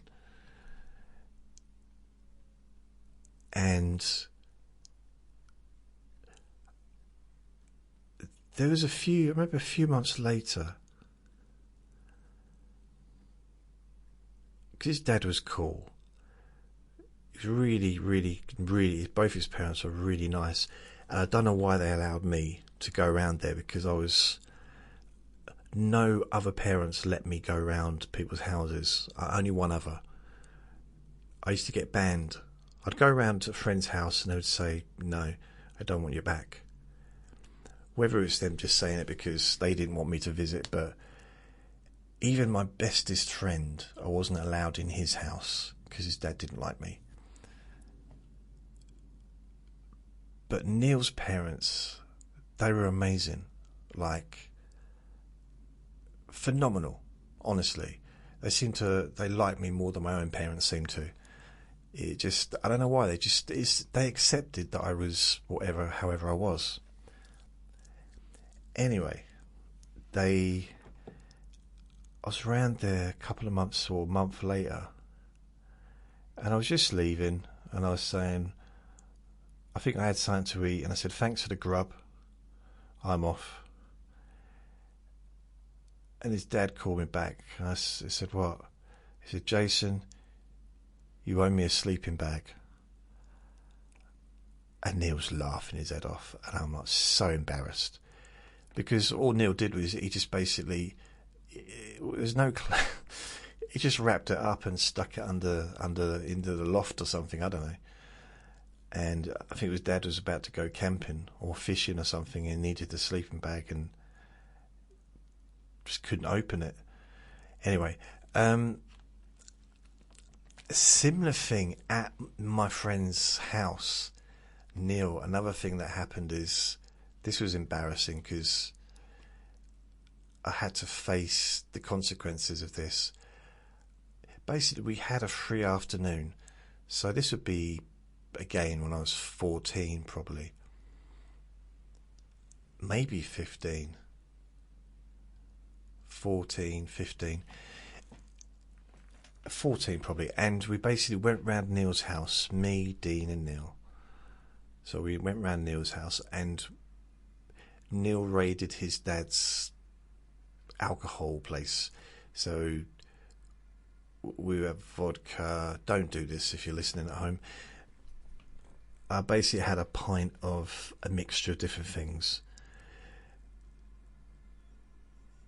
Whiskey being the main one, and then a mixture of other things. And bearing in mind, I'd been drunk once in my life before that.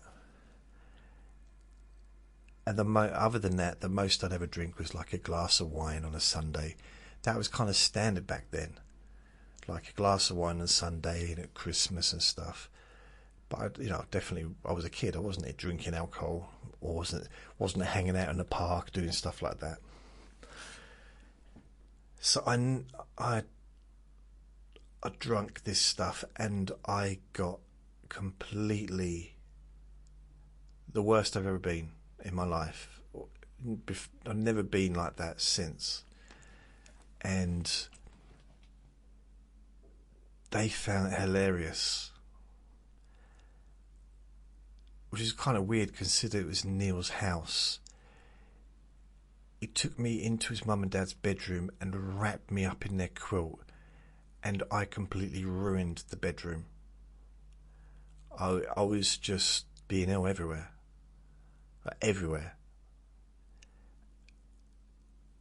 So his mum and dad came home to a house that was destroyed by me. And they never told me off. They never banned me from going back. And they should have done, really, shouldn't they? I did apologise when I saw them.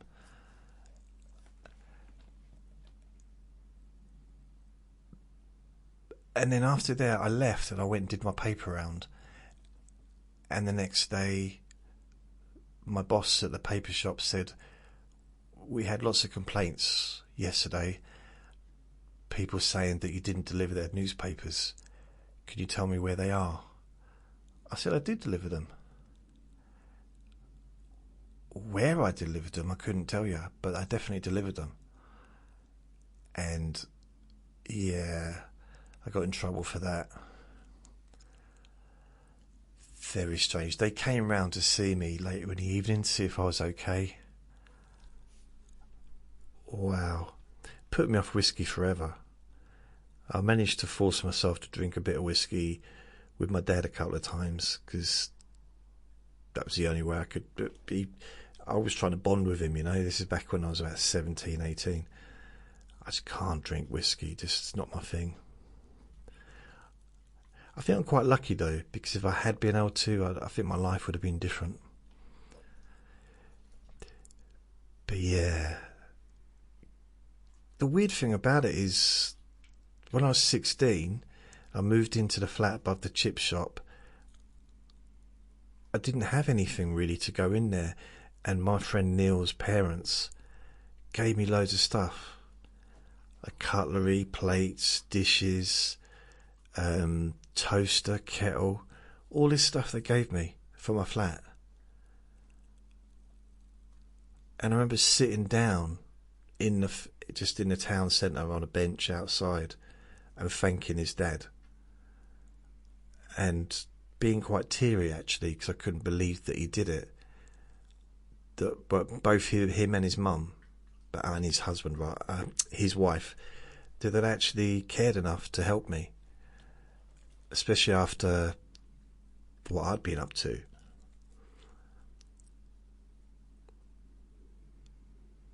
It's weird, it's so lovely. I remember 96, with this girlfriend that I told you, the naughty one. I visited my friend Neil's house, and he wasn't there, but his mum was still there, and his dad was at work. And I spent a couple of hours talking to her, and we were going over some, the old times. She was exactly the same as before. Just lovely. She was Glaswegian, so she's not that really means anything, but she was very down to earth and didn't pull her punches. Just really just lovely. And is still welcoming to me, even after 10 years after I left school. Because this is like I was 26 at this point, and I left school when I was 15. And she was still she'd still opened the door and invited me in, remembered me. I thought it didn't even look the same anymore, but yeah. But that was embarrassing. I can't think of any other embarrassing. Oh, yeah. When I asked you, I mentioned this the other day, I asked a lady out in a travel agency, and she said yes. That's not the embarrassing part. The embarrassing part is I stayed in there and continued to chat her up, or try to. And by the time I left, she told me that she changed her mind.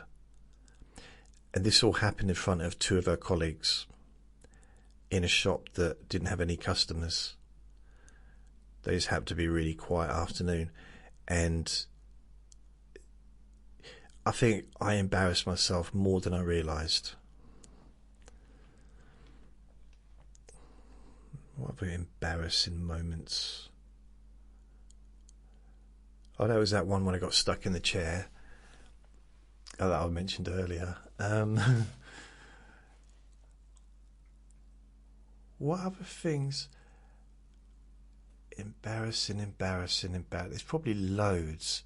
Bearing in mind how ancient I am, there must be absolutely loads. But just trying to think. Can't think of any more. So this was Monday's boring objects. Monday's boring sleepy objects. Oh, come on, there must be another one. There was one. It was embarrassing, but luckily no one found out. So when I worked in a nightclub, I used to, at the end of the day, I used to go to a toilet in the women's toilets. When the nightclub was closed, that is.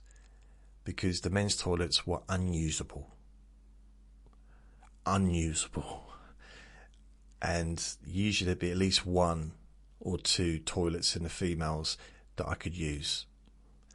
So I'd go and have a nice toilet in there. So I'm sitting down, no one else around. As far as I was aware, all the staff were upstairs, like chilling out. I was wrong. And two of the staff members came into the ladies' toilets. And they were doing their makeup. I thought they were like planning to go out again, go out somewhere else. So they were talking. What I should have done, I should have shouted straight away, "Oi, I'm in. I'm here." And if they said, "Why are you not using the men's toilets?" I could just say, "Because I'm a perv." I guess like you go in the men's toilets and then you come back and tell me why I'm in here. Because it's blocked. So, but no, I kept quiet because I just didn't know what to do. And they were in there for about 20 minutes. And I'm also almost holding my breath. And at one point, you know when you can feel a bit of gas? A little bit of gas building up. And I thought, no. There's no way. No, you can't. I won't be able to hide that. You know, there's no way of hiding that. I'd have to flush the toilet in order to cover up the sound. But then I thought, oh no, but then they probably know that I'm there as well. They probably wonder who's flushed the toilet. So yeah, that was embarrassing. There was one time when I was in a public toilet. I was in a nightclub toilet rather, and I was doing something perhaps I shouldn't have been doing. Anyway, I won't go into that. Someone's knocking on the door, and I'm like, "Oh, go away, I'm busy." And I hear their voice, and they're looking underneath the cubicle toilet door, looking at me. I was like, what the heck? So that wasn't good.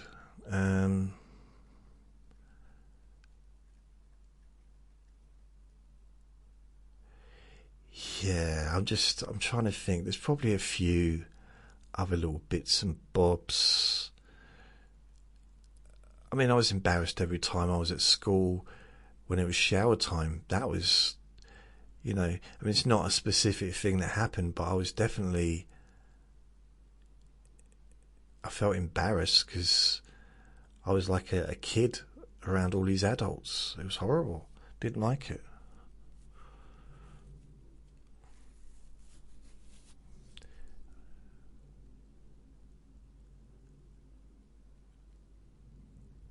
No, can't think of any other things that I might have done that was mildly where I embarrassed myself or I felt embarrassed. Loads of times I felt embarrassed, but nothing obvious.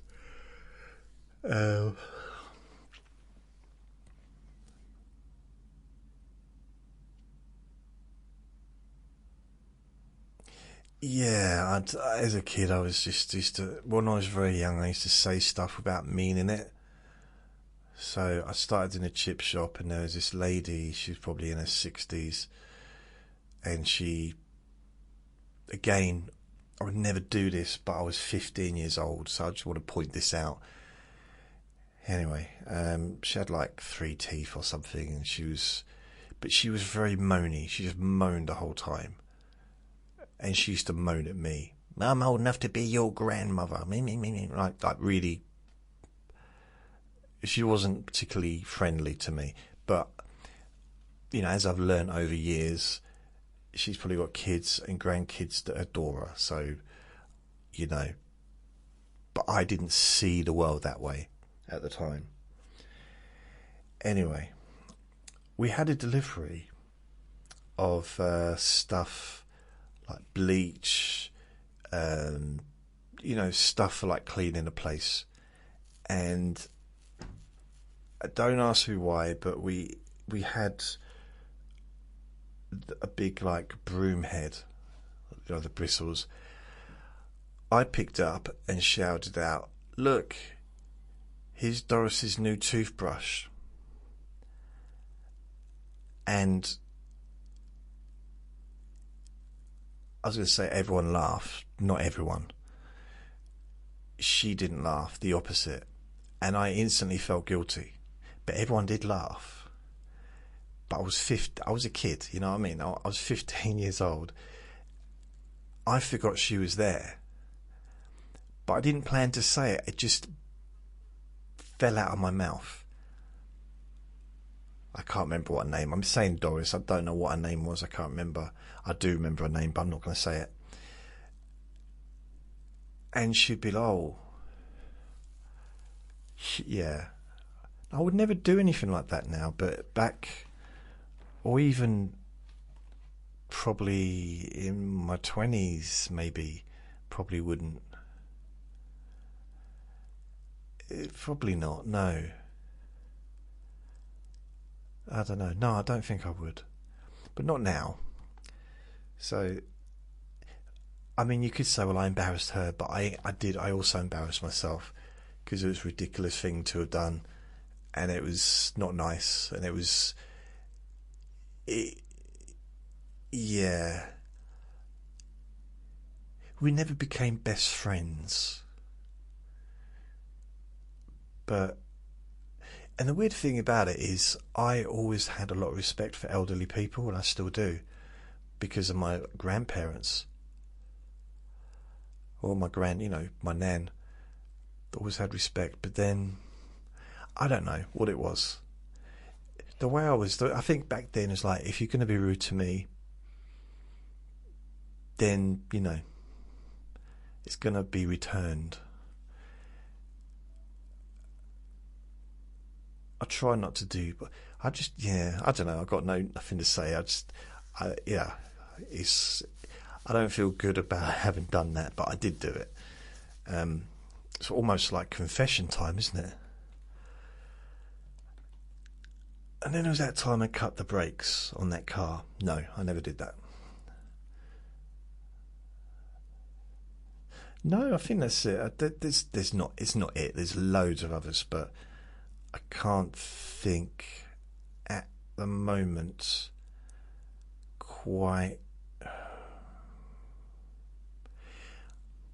I mean, there's one time I was walking through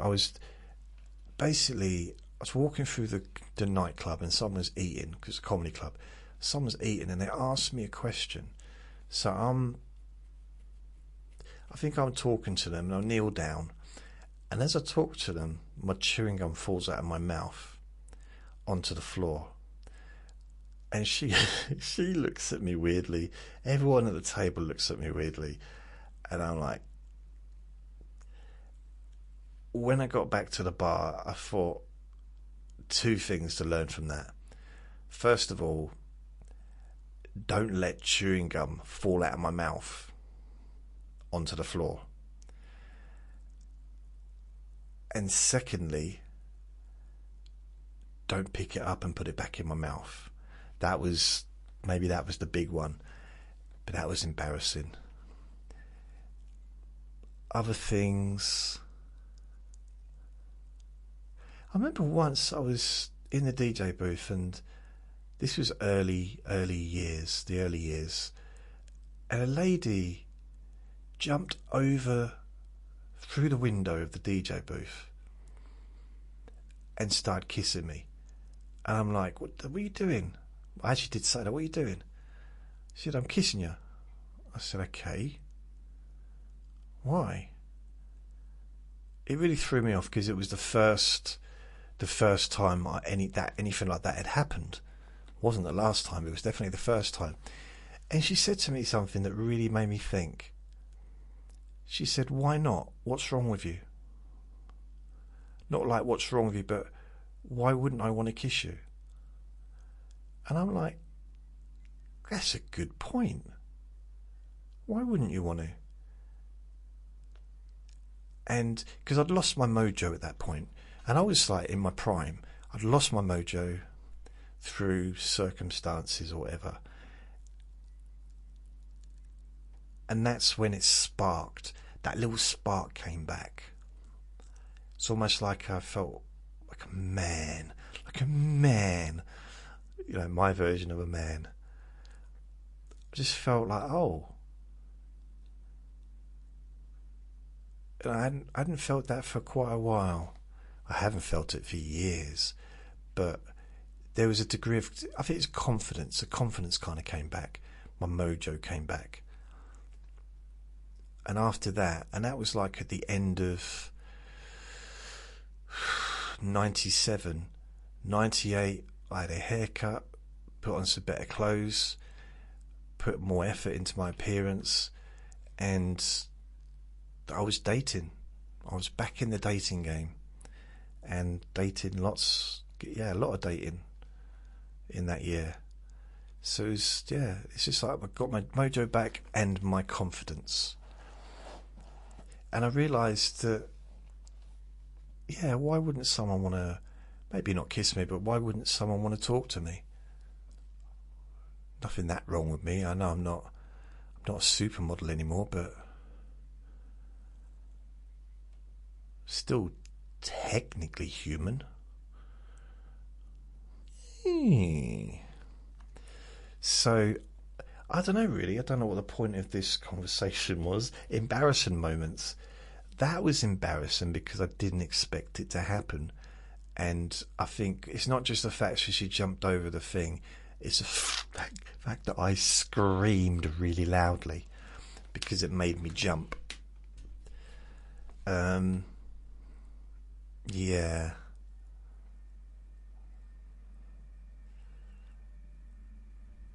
Now, there's probably loads and loads and loads, but that's all I can think of right now.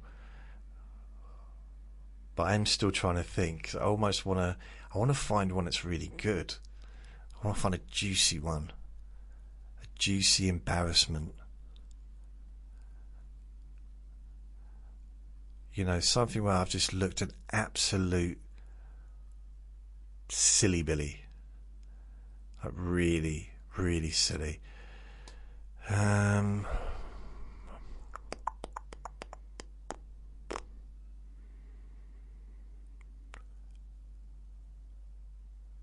No, can't think of anything. I'm trying to go back into different jobs I've had.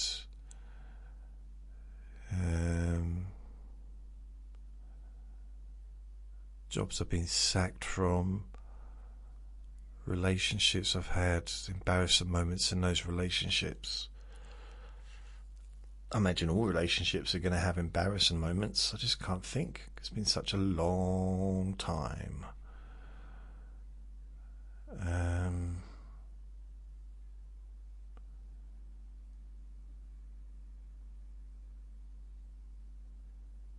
No, I can't think of anything else. I probably will do now. As soon as I finish this recording, I'll go into the kitchen and heat up some, what are they called? Not croquettes, whatever they're called. French, croquettes, pastries, and then a cup of tea, I'll put it, croissants, that's it. I'll probably remember.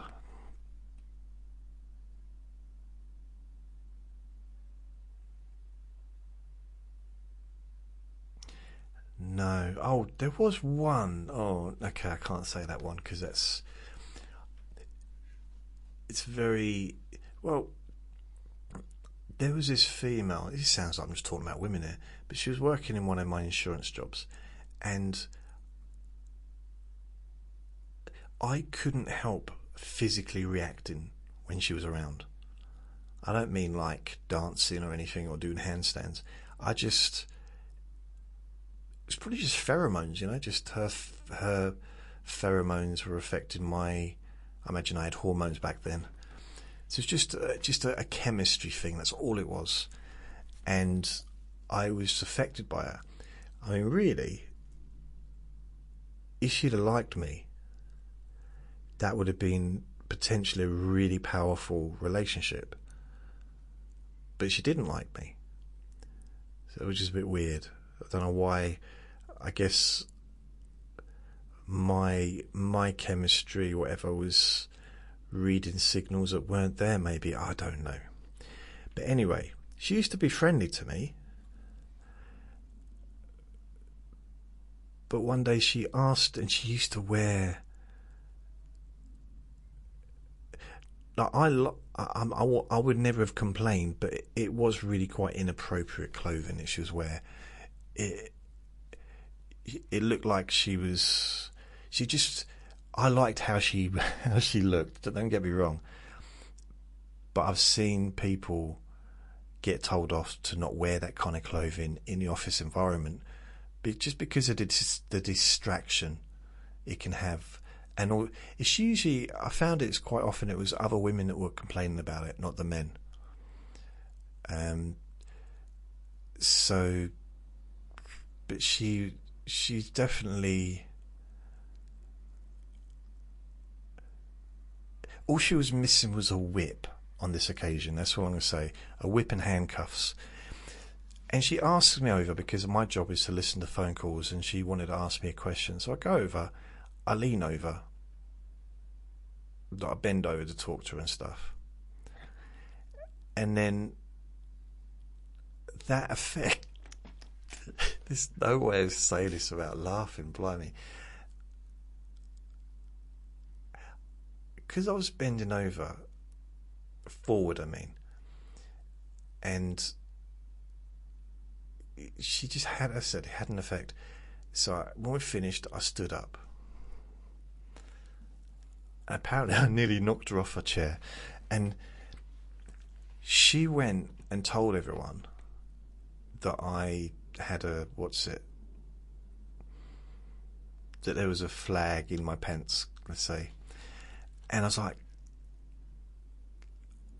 why? She literally told everybody on the sales floor, and a couple of people came down and were laughing. I thought, I want to get sacked, because it wasn't my fault, it was just a physical response. And I didn't realise that it was going to be... I didn't think it would be visible, to be honest. No one's ever noticed it before. And she was telling everyone, but I don't think anyone cared. Because what she didn't know is... a couple of months earlier, I was working on the sales floor myself, so everybody knew me. And she was quite new, so they didn't care. I wasn't just some random person that worked downstairs that was creeping on everyone. I wasn't. I was literally just doing my job, and had a uncontrollable flagpole occasionally. And it's really weird, because I don't think any other person's ever had that effect on me. Hardly at all in my life. And she didn't even like me. How weird is that? To literally be I don't know, out of my control. I didn't think about her when I was at work. I didn't think about her when I was at home. But when I was in front of her, she almost just walks past me, and something happened. I kind of like, again, chemicals. It's just like chemicals in the air, isn't it?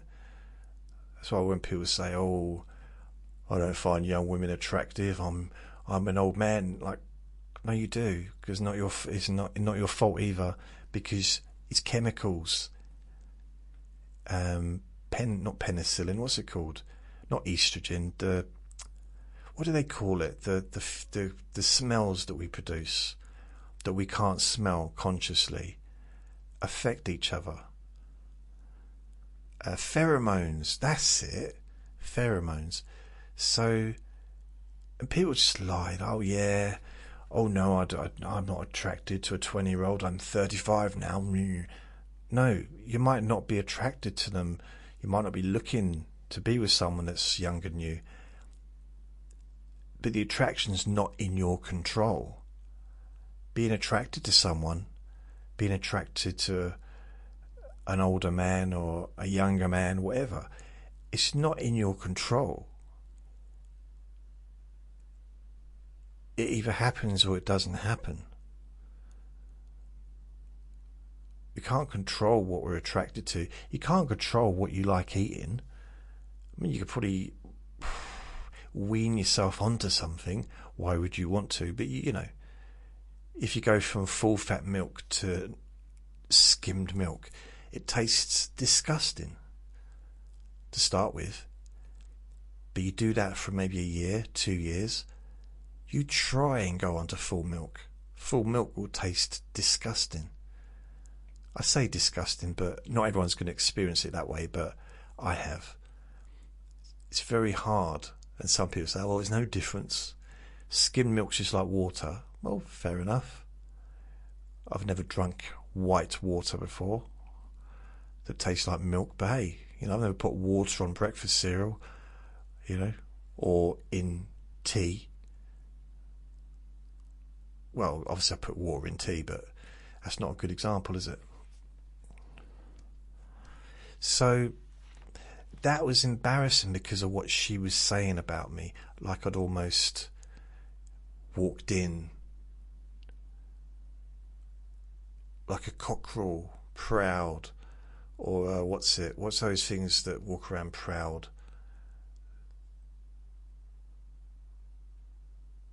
Not a penguin.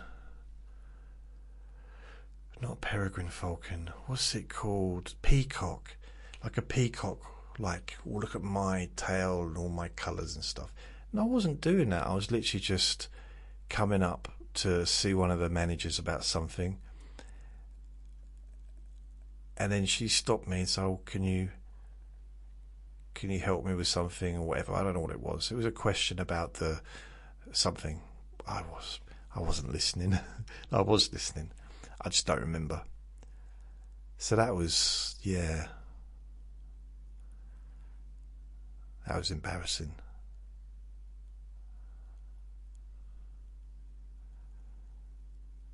I mean, there's another time I was embarrassed, but it was almost a weird embarrassment because when I got Andre very early, Andre's my little ferret, I let him off the lead and he ran into a ditch in the field. He just ran into a ditch, so I jump in to get him because I don't want to lose him, and because he's so little, the idea of losing him was just, I couldn't.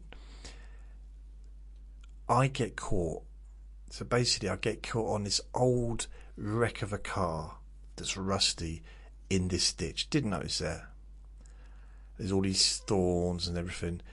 I managed to get hold of Vinny, or Andre rather, because he's stuck.